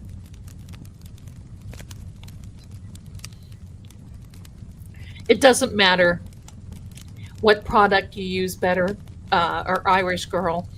It doesn't, they cannot, they can't discern whether it's Apple or Android or whatever the case. So that doesn't have a part of it. It's just that, like, say for instance, they know when I post a video, and on this, I have to state, does this video talk about things you're not supposed to be talking about? Is the language okay? Are you talking about anybody that's been harmed? Are you talking about anything that's been going on? Are you thinking about, are you talking about certain things like bad things that happen to people? Are you talking about this? For me, I'm not a news outlet. I can't talk about that sort of thing. I am a Pisces. So for me, I can't, I just think there's a sinister feeling to the house family, the whole thing. There's pentagrams somewhere. Maybe. I just think it's because of the energy that these families had that's left over. This is why, that's correct, Amy.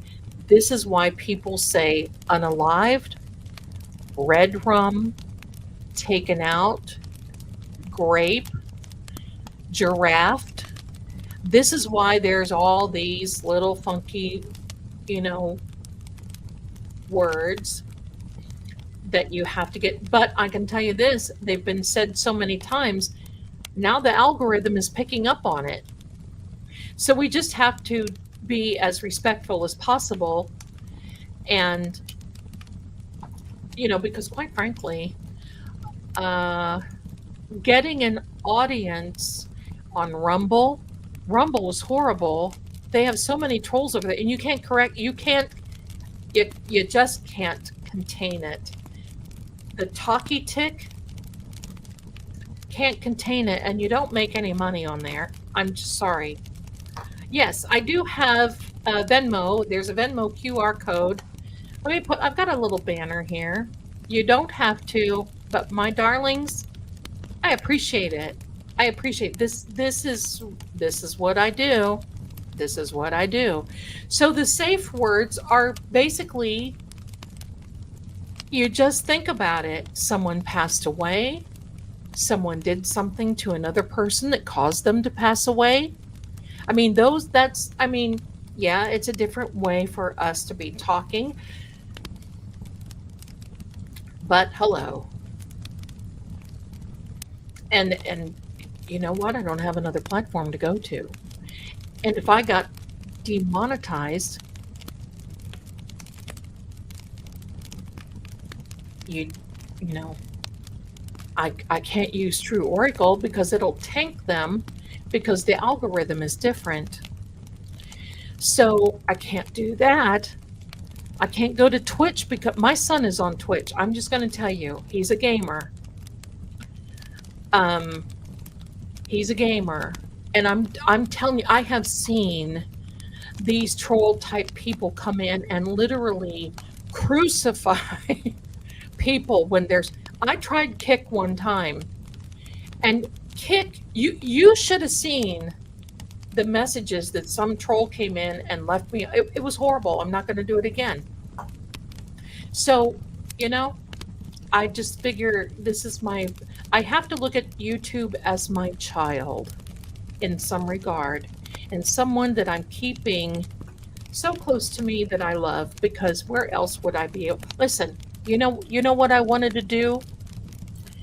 I wanted to have a membership for all of us that if you paid a certain price once a month, we would have, let me see if I can figure out a way to say it.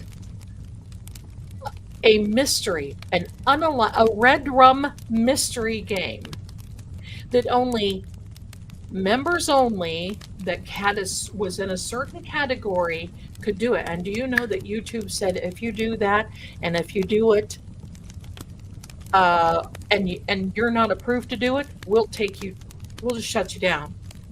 I can't do that. But that's just a game. It would be a game like Clue. I saw somebody at the window. It would be a game like Clue. So there we are. Now,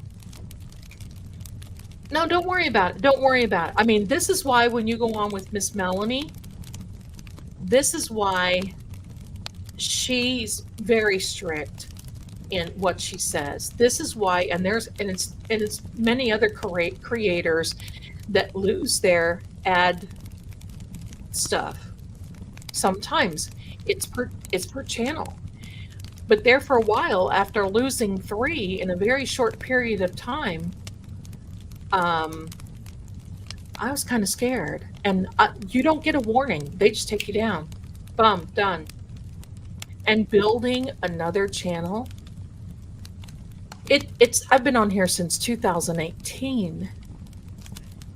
And it was only through Karen Reed that I really got, because once I started doing readings on Karen Reed, I had enough that I was able to get monetized.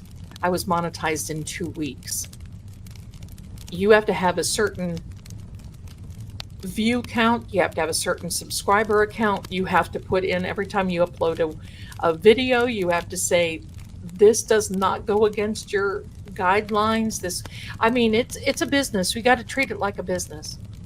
So there you go, my darlings. That's it. That's it. So I don't want to seem like I constantly grift on this, because I'm not. I want you to, I'm your favorite grifting psychic, right? Hello? But I just wanted you to know. Um, I know some of them do. Now, if you're a news outlet like Boston 10 or any of those, you can say all that. It just depends, because each one of us make different ad revenue. There's a certain categories that you fall into. Each one of you, everybody makes different. So there's not a set ad revenue. It's XYZ per view, XYZ per this. I don't know how the formula goes, but all I know is that I know I can't know enough.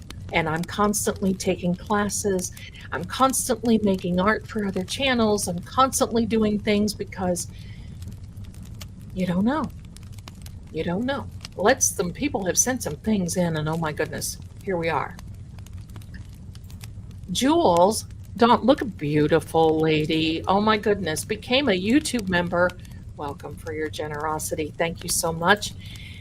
Casey, hello, became a YouTube member. Welcome to the fold. Thank you so much. Disney Nerd, look at you, darling. Love this channel, Lady Zelda, Captain Jerry, and Chad. We love you too, and thank you. And I got to tell you what, my beautiful mod, Jerry, she's just like my sidekick. I got to tell you this. New member, Carolyn, bless you, my darling. You look, I got to tell you what, I just love how beautiful inside and out all of you look. And you're so generous, and I want to thank you so much for everything that you do. So thank you, thank you. So, but it's not YouTube, my darling. It's not YouTube. They do have a clear demarcation between adult and kids. They do. When you upload,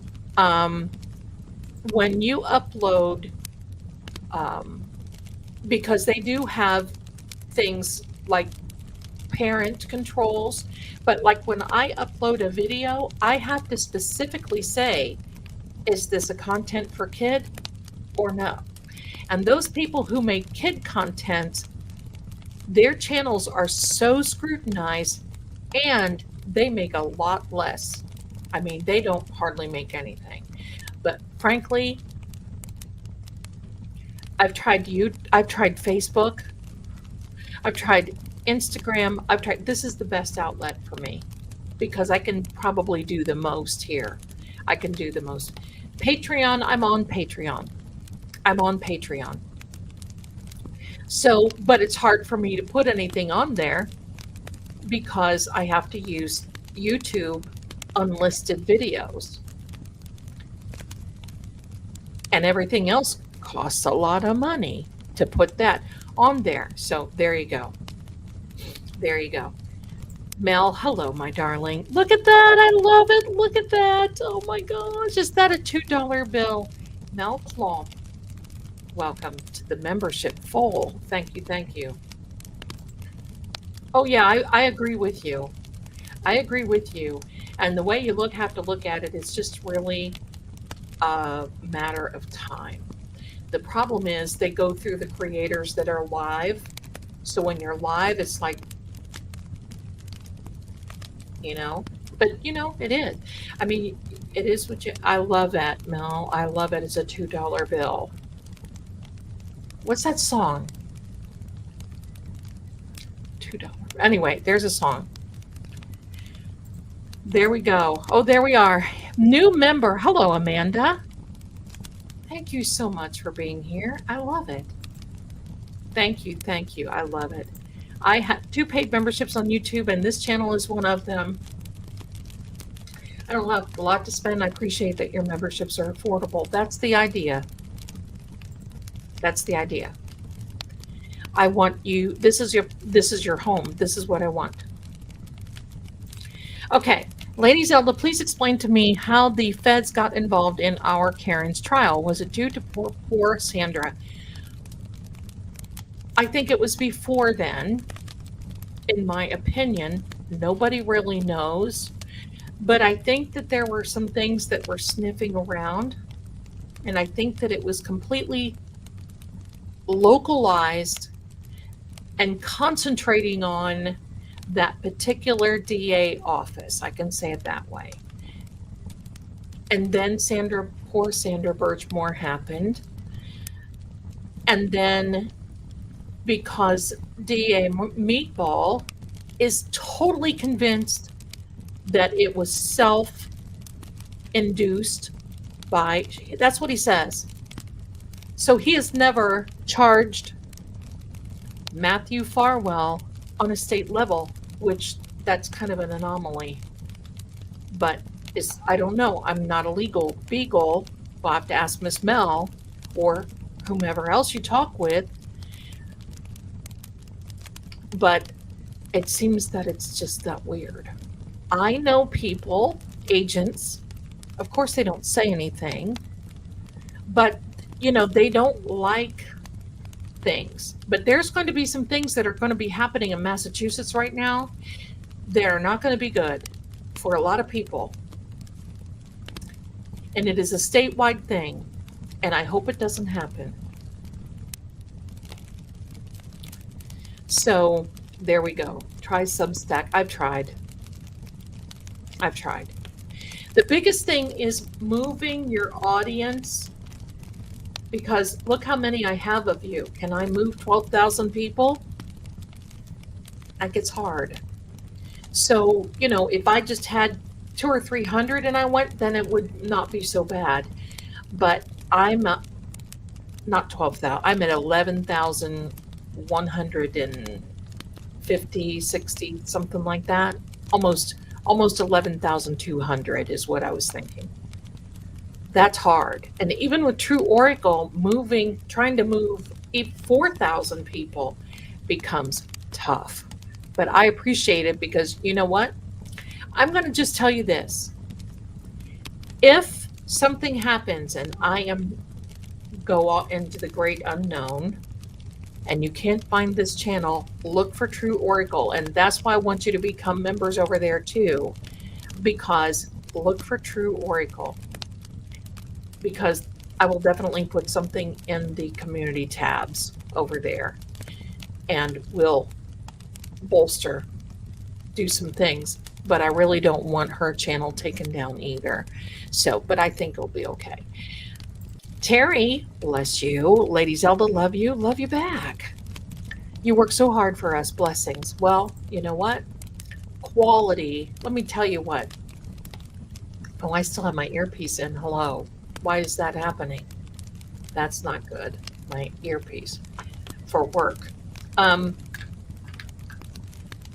I've got stories about Amazon and how they they come up about 7 feet from the door. And if I get a package, they just toss it.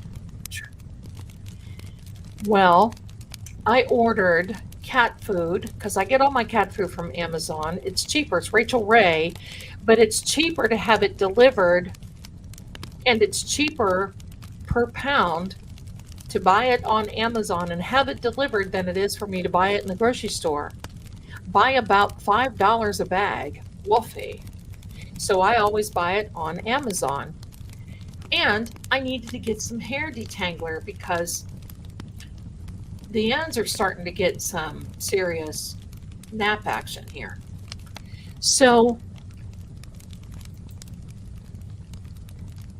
I don't even know why I started this. Anyway, I see the Amazon guy come up, and they always come up in front of my window, and he stops, and he's got this package. I know my cat food's in there. I know the spray is in there, the detangler spray, the detangler spray. All of a sudden, I see this guy toss it, and it lands at my front door, and the detangler spray broke, and it was leaking all over my package. I'm gonna tell you, Zell was lit. Zell was lit. Yeah, I don't like this. Something's got to happen with this hair. Something's got to happen. I can't deal with it. It's just too much. It's just something's got to happen. So Zelda was lit, and I walked out, bare feet and all, to the end of this sidewalk thing here, and I'm holding up my package going, "Hey, excuse me, young man. Hey, excuse me." And he looks at me and I said, "My package is ruined. What are you going to do?" So I open it in front of him. And there I picked this out, and it's just dripping, sopping all over the place. Thank God the cat food comes in this plasticky type stuff that it didn't hurt it. And I said, "No. What am I supposed to do?" "Well, I can take it back." Right. And so you can come up here and toss it again. I said, "I just want you to know I'm watching. I sit right here. I'm like Mrs. Kravitz. I watch." So anyway, there we are. That's my Amazon story for today. That was my excitement because I work home. I work remotely. I have been working remotely for years, decades. I've owned my own businesses, worked for decades. Thank you so much for your kind thoughts. Yeah, I should have been. I was lit. I don't get. I don't get angry, but oh, I know what it is. I believe in giving people quality. If you pay for, I just believe in that. Just like my House of Zelda cards, I make them myself. Sometimes they may not. Since when do you ever go up to McDonald's or any of these places and the burger that you get looks like the one on the menu? So it's one of those things that I believe in giving. That's why I want memberships that are affordable for you to be here, because it helps to support me, it helps to support the channel, and I'm so grateful and thankful for each and every one of you that I can come on here and be talky, because you know what? I get up at 4 or 5 o'clock in the morning, and I'm talking from the moment that I get up, and I'm talking until the moment that I go to bed. What? So yeah, there we are. Thank you, my darling. Look at your little dreads. I love that. Golden. See, to me that's bravery. I can't do that because first of all, you look adorable. I would look like there's an old woman that's wanting to wear dreads. Have a nice life. So there you go. But you're adorable. You're adorable. Thank you so much. You got that right. Zelda is a talker. She's a talker. I cannot wait until we see these people. Oh, no, listen. John will have justice because there's so much the court of public opinion. The court of public opinion is stepping in, and there is so much. If some craziness starts happening and they start oh, look who's here. This person here. If there's any tomfoolery, we're done with these people. This is all of us right now. We want justice for John, and we're not going to give up. We also want justice for Enrique Sandra and Baby, many others. And the tomfoolery, and Aiden, the tomfoolery that these court systems have. My darlings, for any of you, which cat is in the backdrop? This one, Sammy. That's Sammy. It's my girl. She's an old girl like me. But the tomfoolery now that they're proposing to do, that the governor is proposing to do in Massachusetts, come down and just move to be close to me. I could not live in a state that does that sort of thing. That's going to be not so good. I'm afraid once we have our little private event on Signal, that you guys are going to say, Zelda, you are so far out. Pardon me, sister, what are we doing? I'm afraid that you're all going to say, Zelda, you're so far out, chick. What planet did you decide to drop from? This is Sammy. When I first got her, I lived in Tennessee and was going through a very hard time. And I always said that I just needed somebody. I was living with Shrek. That was horrible. Living with Shrek. And one day I went outside and she was little then. And the neighbor man was holding her. And he said, oh, I'm about ready to go to Knoxville and take her to my sister. I said, you're not taking her anywhere. She's mine. And he looked at me and laughed. He said, do you know how to take care of a cat? I said, do I know how to take care of a cat? Hello. Of course. He said, well, I've got some litter in the car. You sure you? I said, I'm taking her. So he gave me litter and food. And this poor child, she was an outside cat. She's feral. I fixed a little box for her. Look at this. Let me just rub. I fixed a little box for her. And that night, this little child slept. I had to check on her a couple of times because I thought maybe she passed. That's how hard she was sleeping. She slept so hard, and I'm going to tell you, she ate. She ate like a champion. I mean, it was like, can you clean out the refrigerator? If you're my new mama, I'm a needing to eat now. So that's exactly, and this is what we go through at night. She's tired. Okay, mommy, you talked for so long. We've got to go to bed. We've got to cuddle because what shows are we on?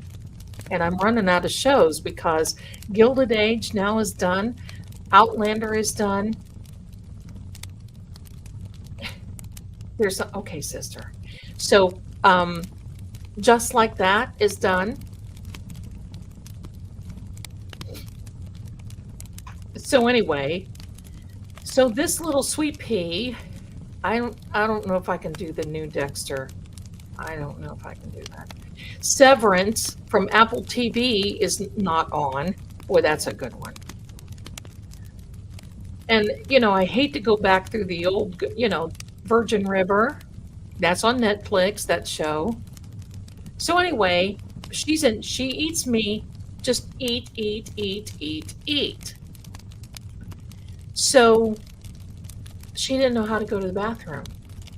She would be pacing, looking around. So I got another little box, went outside, and I got a bunch of, she didn't know litter. I went outside, got a bunch of leaves and grass, a little bit of dirt, and put it in my bathroom and said, look, here's your potty box.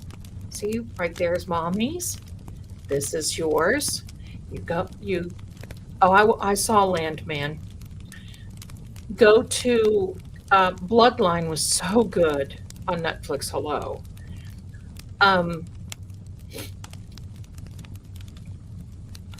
So she learned how to go to the potty box, and eventually I would put litter in it, and then she got out one day because Shrek was mad at me.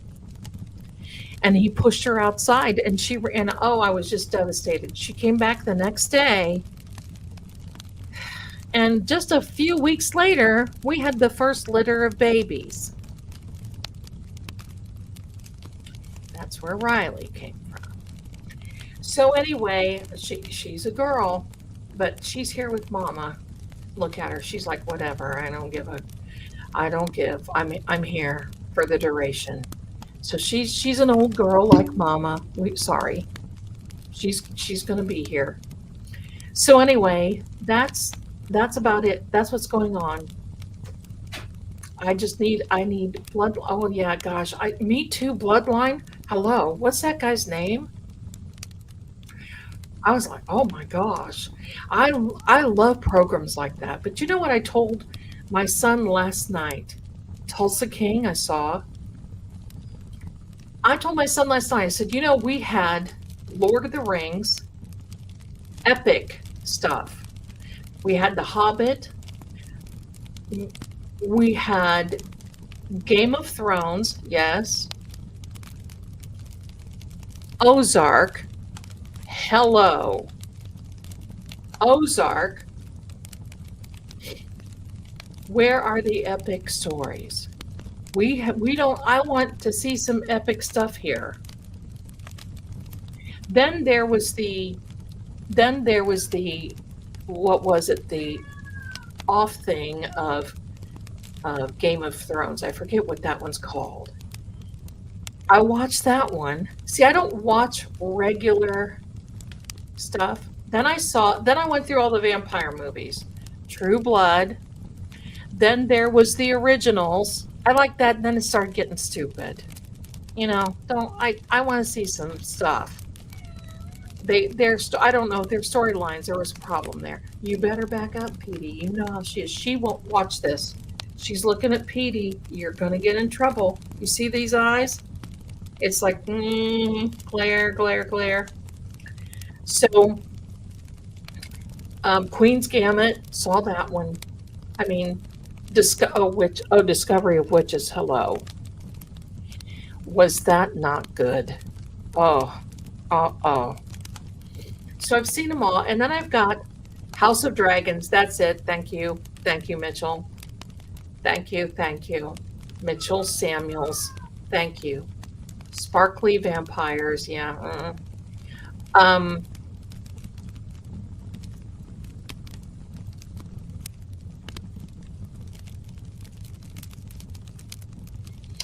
Anne Rice, I'm going to tell you this. Sorry. Anne Rice, this lipstick doesn't come off for about a day. No matter how, whatever. Oh, now, I haven't seen that Outlander, Kelly. Do I need to? Alchemy of Souls. Maybe I need to watch that one. I've been hearing a lot about that. But I don't have regular television because I've got Roku, and then I've got some streaming services, but I've got Turner Classic Movies. But they've been having some dumb things on there. You know what I don't know if any of you remember, I was talking about that movie from the 70s that was called Gargoyles. I saw just a couple of days ago where they're talking about that movie now and how that movie, their makeup and everything was something else. Okay, that reminds me. Hold on.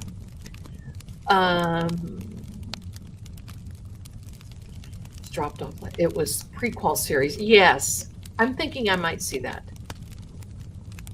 Bedtime for me. Upstairs. All right, my darling. Thank you so much, Linda, for being here. Look at that baby pity pat. Thank you, thank you, thank you. Let me see. Somebody. Okay, here we are. Hold on. I lost the chat's going kind of quick. Okay. Does your channel make more revenue if we watch the entire ads and not yes.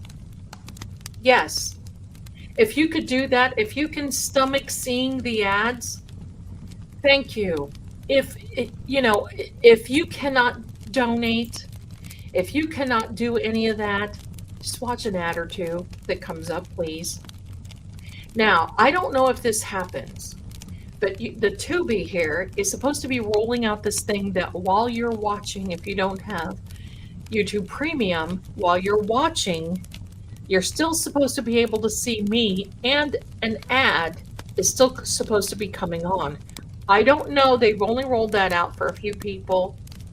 Also, they've rolled out that if you hit the like button, sometimes it'll neon, illuminate, bop, boop, whatever the case. You can try that too. But thanks for that question, because it does help. If you watch the ad, thank you so much. Kat, thank you. Gifted, welcome to the lucky receiver of the YouTube membership. I don't choose that. I wish I could give away memberships and I can't. There's not that capability. So thank you, thank you. Thank you for that, my darlings.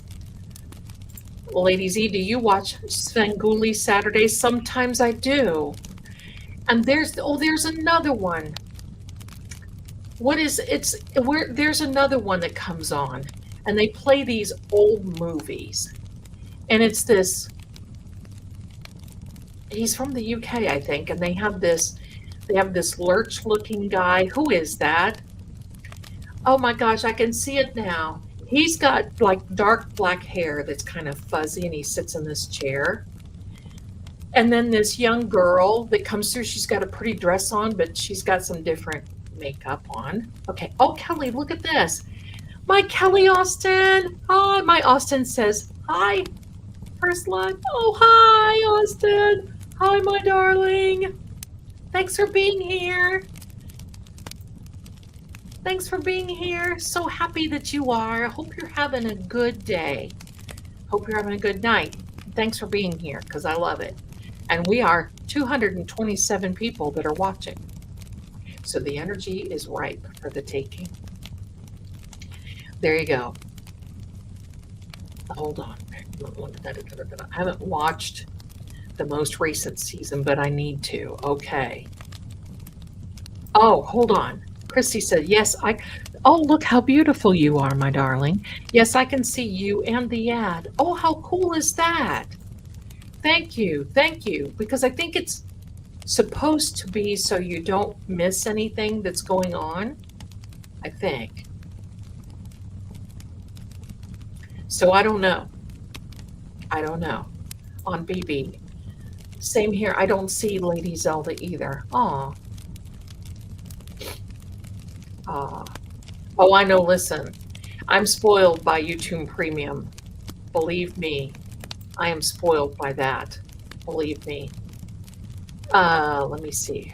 Premium pays a flat fee. Yes, but we don't get anything from YouTube Premium.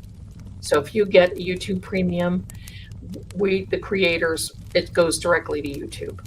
Probably should. I mean, when you think about it, there's a lot of stuff that goes on. Kara, thank you. Thank you for another. Is that the same one? Or is it a different one? No matter what it is, thank you. And I'm so glad that you're here. Appreciate your generosity. Thank you. Thank you. No ads, right? I thought it was because I am on the phone. Oh, maybe it could be that you're on the phone. You know what? I'm going to show your comments here. I like that feature because some of you watch on the television and you should be seeing that right here. So now I want to ask you something. This is going to sound weird, but I have to start planning. And the question is, I'm going to do a Halloween show. Let me see. Let me see here. When Halloween, what day Halloween is. Somebody's hitting my TV in the other room because they're chasing birds. They're watching cat TV. Halloween is on a Friday night.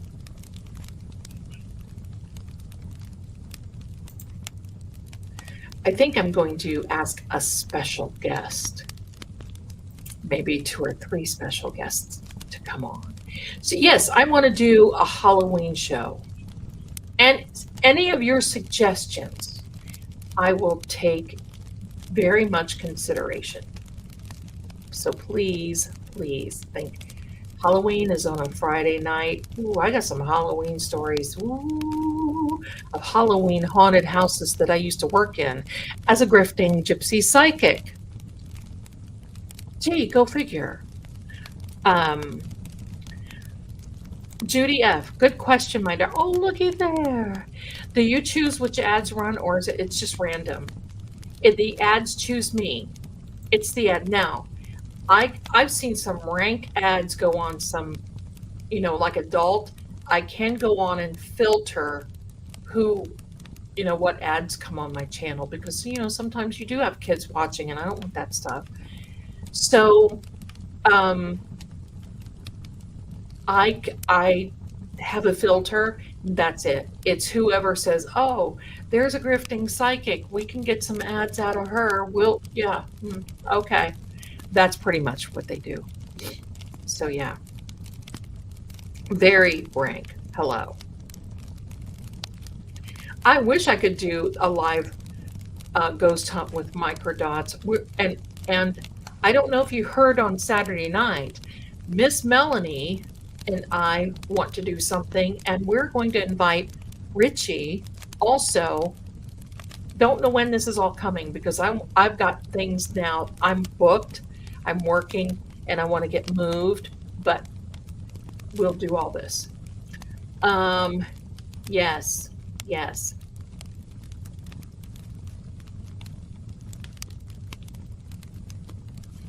Oh gosh, I know the Instacart song. Oh, please. I get it. I get it. Thank you so much for all of your compliments and everything else. Yes, I'm thinking what I might do is for a Halloween little show, I might have one like a week earlier, like the Saturday before, so I can show you some little Halloween snacks that I always make at Halloween because me being the one that I am, Halloween week is very important because Turner Classic Movies always has the Hammer movies the whole week of Halloween, starting from the week before, usually the whole month of October, about the middle of October. And I have these little quick and easy little snack recipes for my son and I. And it's so funny because we don't watch together. He's always busy. My son is a professional gamer, plays in tournaments, does all that stuff. He's on Twitch. He does all that stuff. So we stream at the same time. And yes, I am working on some of the cookbook recipes that I have. I love Turner Classic Movies. So when they have the Hammer movies are my favorites. The Vincent Price and the Peter Cushing and the Christopher Lee and the Werewolf and Frankenstein, all of those things. So I'm thinking I might just do a video of it. So as I'm making them, so you can see, here's my Zelda snacks, psychic snacks, and whatever for Halloween. So yeah, so I'm trying to think because I have to tell you, I'm still back in March, planning things, And today I was writing in my little book to whomever got me these little planners. I love them. And there should be a link in my description. Maybe there's not. I think it's not there. But I love it. I've been planning and making, so, and then I thought today, should I do some makeup thing? No, I don't know. Scooby snacks, yes, hello. We need this. Sammy snacks, she's mommy's girl. So there's all kinds of little things, and then I'll make them. And my son goes to his space, corner of the world, and I go to my corner of the world. And I invite the vampires and the werewolves and the zombies and all this others to come in. So there we go. There we go. Okay, Angie. A portion of the YouTube Premium subscription fee is allocated to creators based on their content watch time. This means creators still earn revenue from viewers who have opted out of ads with YouTube Premium. I didn't know that because in my revenue, there's always a breakdown. There's so much for ad revenue, there's so much for shorts, so much, and I do not put a lot of shorts out there. I'll tell you why. Is because it's like 2 or 3 cents. I made 47 cents on 4 shorts that got something like 4,000 views. But it brings people here to the channel.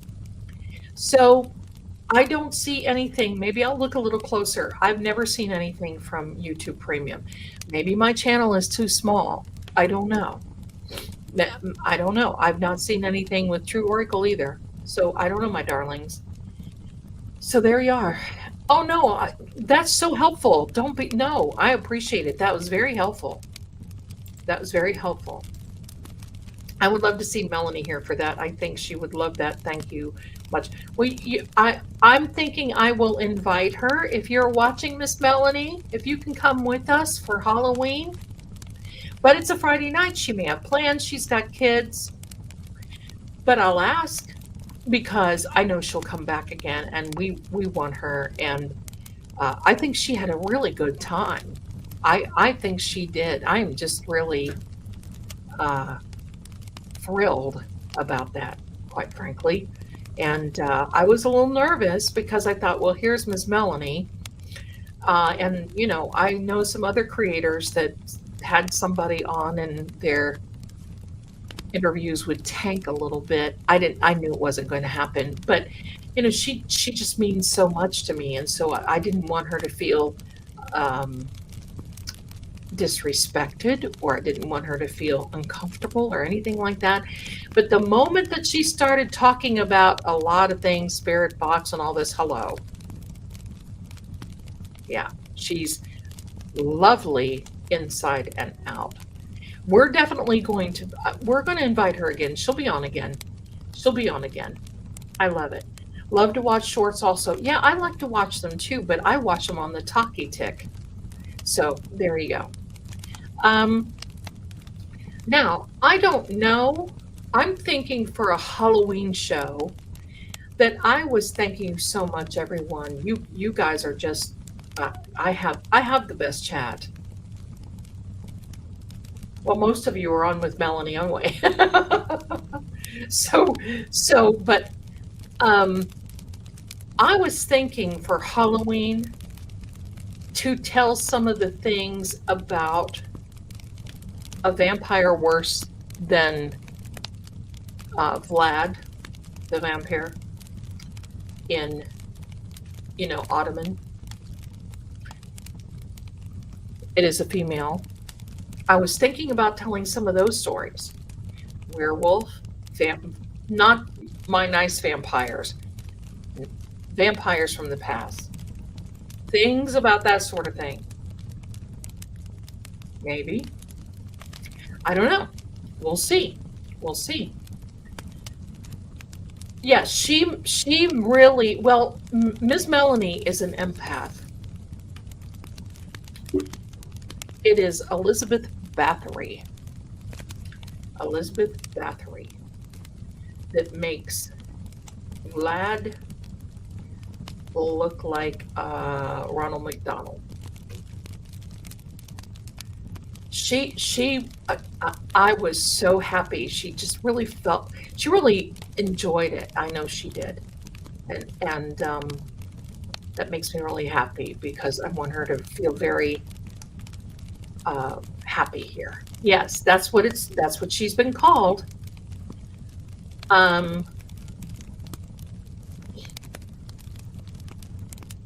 So there we go. Cut it. Lots of laughs. I don't know what that is. All right. Wasn't there a movie about her? I don't know if there was one about Elizabeth Bathory, but she was a real cow. I'm just going to tell you. Look out. Vlad the Impaler. Listen, I know there's some things. I'm going to tell you something really cool about the Romanian um, castle of. It's okay, my darlings. The Romanian castle of Vlad. They have tourists. Shoot, I would go there in a heartbeat just to be a tourist. And the steps that went up to the castle were so were absolutely so long and tedious that anybody coming to the castle, they would wear out and fall away and have heart attack and all this other stuff. And so they said that if you're coming to the castle, they put benches and everything else because the stairs were so I mean, they were long and gradual up. So they were going to be putting these trams, like these, that you could go over things, like an air tram type thing, like you do at the ski resorts. You could do that, okay? Well, what happened is a few years ago, female brown bears started coming to the castle and they were protecting it. And they wouldn't let people were getting attacked by these brown bears. And you know the saying, if it's black, black bear, if it's black, you can strike back. But if it's brown, you need to lay down. That's the rule. And holy moly, it took them forever to get these brown bears out of there. But I just think it's so interesting. And the reason being is because when the castle was attacked, and he was married, Vlad was married. When the castle was attacked, there was a secret passageway that he got out and made his way down to the sea and escaped that way. And to this day, they cannot find the passage. Now, would you not want to find that passage? I certainly would. I would want to find that. Hello. That would be uncanny to go through that passage. Can you imagine what was left in that? Something else. It's just really great. Let me see. Someday. When you have your vampire in Germany, I want to know if he met my people too. I have uncovered letters referring to my ancestors as rich, annoying people. Well, I'm going to be on his show. He's not going to be on this one. So when the time comes, we're going to be talking about vampire lore that I know, and I want to find out some of these things. What does it mean? Is that, it's not Hollywood, but you never know. Yeah, Elizabeth Bathory. I did a little, it was Halloween about 5 years ago. I've got a Halloween playlist, and I did Elizabeth Bathory, and then a werewolf and Frankenstein and all these fun things. I want to ask him about the Chicago vampire population. Seriously. Oh, that is a huge population. And they're beautiful people. And so are you, my darling. Beautiful people. I'm going to tell you the ones that I met, they are very attractive. Almost a Romanesque feature, but very nice features, very beautiful. And they don't glitter and glow like Edward, right? Glow. But they are the two that I met are flippin' well handsome. But there's a huge population in Chicago, there's a huge population in New Orleans, and there's even a big population in Croatia. Yes. So there you are. I think Melanie greatly had a good time. Yes, they are real. Yes, they are real. They're not, they don't thirst for what you think. their thirst is knowledge because they've been around for so long and they've suffered so much loss, they keep to themselves. So, I don't know. Anne Rice was extremely upset that Tom Cruise got a role in her movie, Interview with the Vampire. She was extremely mad. In the end, she liked because he was able to, but she never spoke to him, from what I understand. She thought that he didn't have that persona. He was too baby faced. I'll tell you the one that Gary Olson was the one in Dracula movie. Was that his name? Gary Olson? Oh, that was a good one. I like him anyway. But I just thought that was really, really something. Yeah, I was upset that they chose Cruise. Gary Oldman. What did I say? Olson. The Olsen twins. Hello. Gary Oldman. Thank you, thank you, thank you. Gary Oldman. Yeah, he was good, I thought. He was good. But the ones that I know, now see the one that I met when she was in New Orleans, I'll never forget that. In Cafe Du Monde, having beignets and that coffee. I don't know what it is about the coffee at Cafe Du Monde. I could sit there for hours and drink that coffee and eat beignets. Hello. That was wonderful. But she was talking to the one and actually was going to have him as the main character in Interview as a Vampire, but she used him in Lisette. Is it Lisette? I think it's Lisette. She wanted him for Lisette. Let me see. Zelda, is this vampire that would call into your psychic line years ago? No.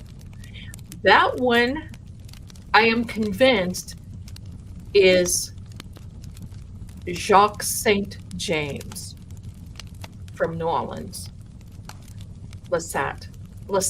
Thank you. Yeah, I need you guys to be able to put me on the right road. Gary Olson and Lestat, right? Hello.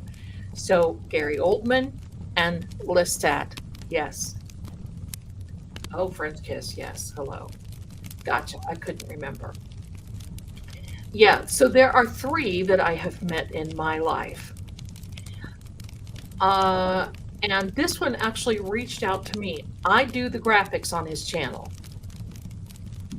He sent me a photo of what he looks like. I made the graphic based on what he looks like. I gave him the name. He's not going to tell you his real name because he doesn't want people coming and snooping around. I don't blame him. That's just the way it is. The one very interesting thing that I love about it is that he has told me, and he's not the only one, there's a couple of them have said the same thing, that a lot of them in Europe have horses. They use the horses to travel. They don't travel by car. They will, but they don't a lot. They still use it. Goodbye. They use horses. Isn't that cool? I just love that. Hello. And I said, please tell me that your horse is a Percheron. Percheron. I can't even talk tonight. Hello. So I think it is. So there we are. So my darlings, I think we've been on here quite a while. We heard some scary stories tonight. Please send me your scary stories. Make sure that you keep them short and sweet because I won't be able to read all these, hello. I would love to have, if you've got photos, that would be wonderful. I'm going to read you. Tonight's the night we started. This is a limited series and we're going to go until probably the first week of November, the weekend after Halloween. So we'll go. So there you go. I saw that, Kaylee, about Looks and acts like a wormtail. There you are. Love you, Zelda. I'll have to catch the replay so I know what to do. There you go, my darlings. There you go. And please do me a favor. If you see an ad, just let one roll. That if you can't donate, if you can't, that reminds me, I got to read these because I don't want to leave it. Have I left anyone behind? No, I do not let, the grifter does not leave anyone behind. Did I read that one? I think I've read every one. I think I have from on here. Let me get this on my Venmo. Hello.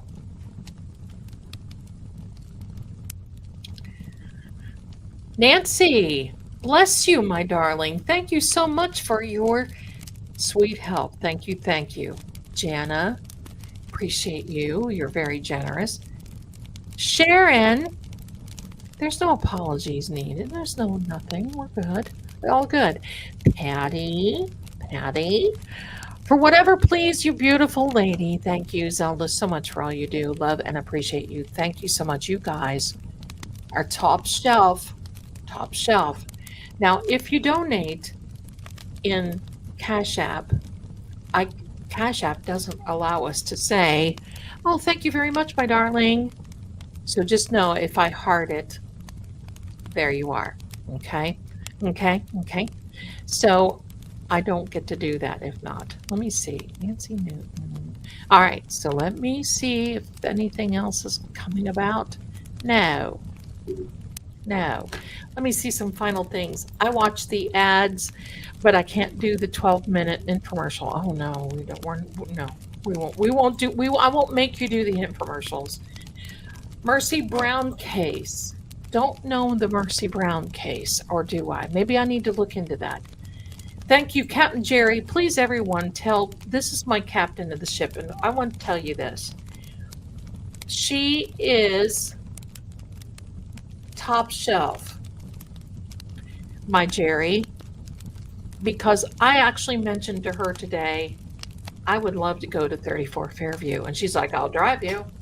I mean, it doesn't make any difference. I'll drive you. I'm here for it. I'll drive you. Which means she would have a long drive because that lady is in Florida. And I mean, going from Florida to Massachusetts, hello. But believe me, I'm sure we wouldn't, and we would have a lot to talk about. And I'm sure we wouldn't stop talking. So there you are, my darling. She's wonderful. Is Venmo easy to install? Absolutely it is, my darling. It is. Listen, I use Venmo. I have a Venmo card. I use Venmo more than I do my bank account. I like Venmo.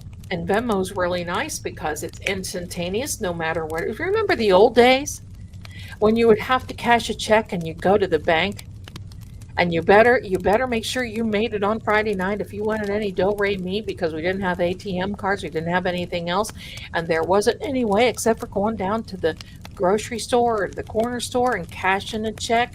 Make sure you got some running money for the weekend. Now, you transfer with Venmo, Cash App, it's instantaneous. Hello. Wonderful. Al Capone's hideaway house they turned into a restaurant. I hate going there as a kid. Let me tell you this. I've got my grandmother. Well, I've got stories about Al Capone. You know him. He talked a lot. Al Capone, he was a talker. Al Capone, who went through Route 30 that went through my hometown in Ohio, up through from New York to Route 30 from Chicago. And they would bring things down from Canada. My grandmother was related to somebody that got hurt, somebody that got hurt, a female that was associated with Al, and talk about like he's, hello, Al. And that was, it was very unhealthy for her. She didn't survive it. So there we go. 34 Fairview would get 100K view. I'm here for it. I'm here, but I don't want anybody to bother them. I'm sure that it's like the Amityville horror house, that, believe me, those poor people, and they still, in fact, I heard last year they had another person arrested that was standing at the edge of their yard, and they were standing there taking pictures, and the cops came and arrested them for trespassing. Can you imagine what these poor people are going through at 34 Fairview? Listen, I'll go. I will, I will have somebody make an introduction. Hello, Mr. and Mrs. Homeowner. I'm here not to cause trouble, but I'm here to see if anything is and believe me, we'll ask it gently to leave. I would buy that house, but I wouldn't live in it because, hello, what am I going to do in Massachusetts? So, not that anything's wrong with Massachusetts, I just have roots elsewhere. So there we go. My darling probably stopped at that house on the way down too. You should feel the energy at that place, Zelda Yanks. Yeah, I know. Let me see if I missed anybody. Miss Smith, hi. Zelda, what did you get to do? What did you do to get your baby girl to sit there and cuddle for so long? I'm currently trying to show my baby my phone so he can sit. I don't know. I'll just tell you, all of them would be that way. At night, when I'm laying there watching TV, I have the TV, like my bed is this way, and I have the TV over, like on the side, on a dresser. And seriously, I'll wake up during the middle of the night, and all of them will be lined up on the edge of my bed, sitting there watching TV, because sometimes I'll let like a documentary go, or 528 Hertz, or the Psalms, or something else going. Hello. They sit there and watch. Just as pleasant as can be. And I'll get up and I'll say, hey, mommy's got to get up, and they part the ways. They know when I'm going to stream because I'll look at Shaggy and all of them, like Bilbo, Shaggy, Riley, and I'll say, you want to see your babies? And they go right back in there, and I turn the cat TV on. So they know, they're smart. And it cracks me up because cat TV, when they see a bird fly like off the frame, they'll go and look behind the TV, like, where did that guy go? They're smart as whips. I don't know, but they are the calmest crew. They play a little bit, but they're older now, and believe me, when I lose them, I've lost 4 so far. There's some left. And when I lose them, it will be like an Italian funeral. It always is. Alcaphone for alcohol. There you go. Alcaphone. There we are. Lizzie Bordenhouse in Fall River. Boston Bea was at Salem. Sent me pictures. Jealous. Some cats snuggle, some don't. Yeah, these are snugglers. These little fellows, they're snugglers. The new homeowners should have been told or disclosed when they purchase it. Well, my darling, I think that the real estate agent was related in some sort of kind of way to the McAlberts. But I think by Massachusetts law, they don't have to disclose. And besides, at that point, really what was there to disclose? Because most things were hidden. I'd be mad. I would be mad. But I don't think they have, I'm not a lawyer, but I don't think they have any legal recourse. So I don't know. Let me see what else is happening. Cat TV. What is Cat TV, my darling? Well, if you go on YouTube Live and you type in, or if you go into YouTube and you type in Cat TV, you're going to see all these channels, and it's little birds and squirrels, and they're eating, they flutter around, and make all these noises and they chirp, and the cats are just like, it's funny. It's funny. The Borden House is a B&B. I did not know that. I was there years ago in the 1980s, and I got pushed.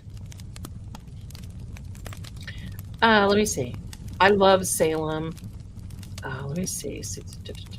Carrie Roberts' sister. Was it her? Hi there, darling. Heather. Oh, look at this young lady. I'd been doing some investigating, ripping up floors. Mm-hmm. Mm-hmm. Hello, beautiful. How are you? And how are you feeling? Let me see. The disclosure at least was found on the lawn. Here it would, yeah.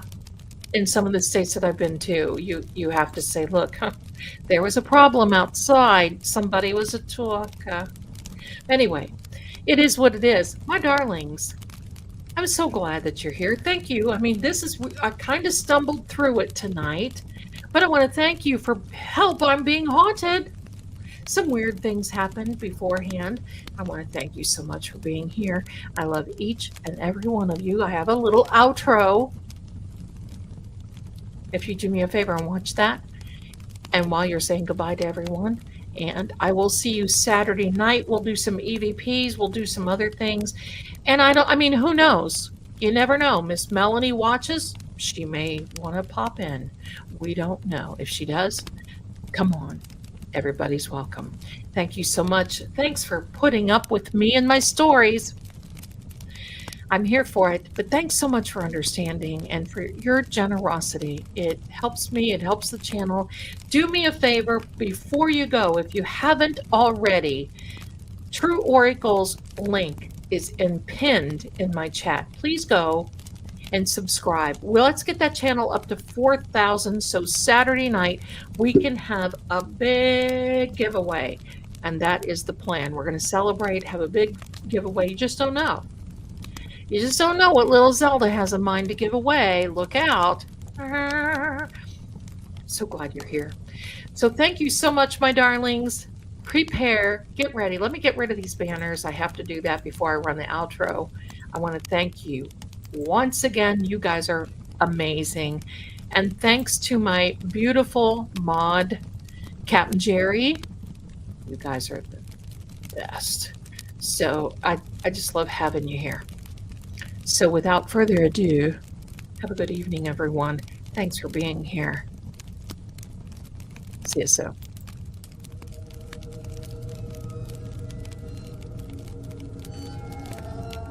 And so, the lantern fades, but the shadows remain. This story may end here, or perhaps it's only just begun. See you soon.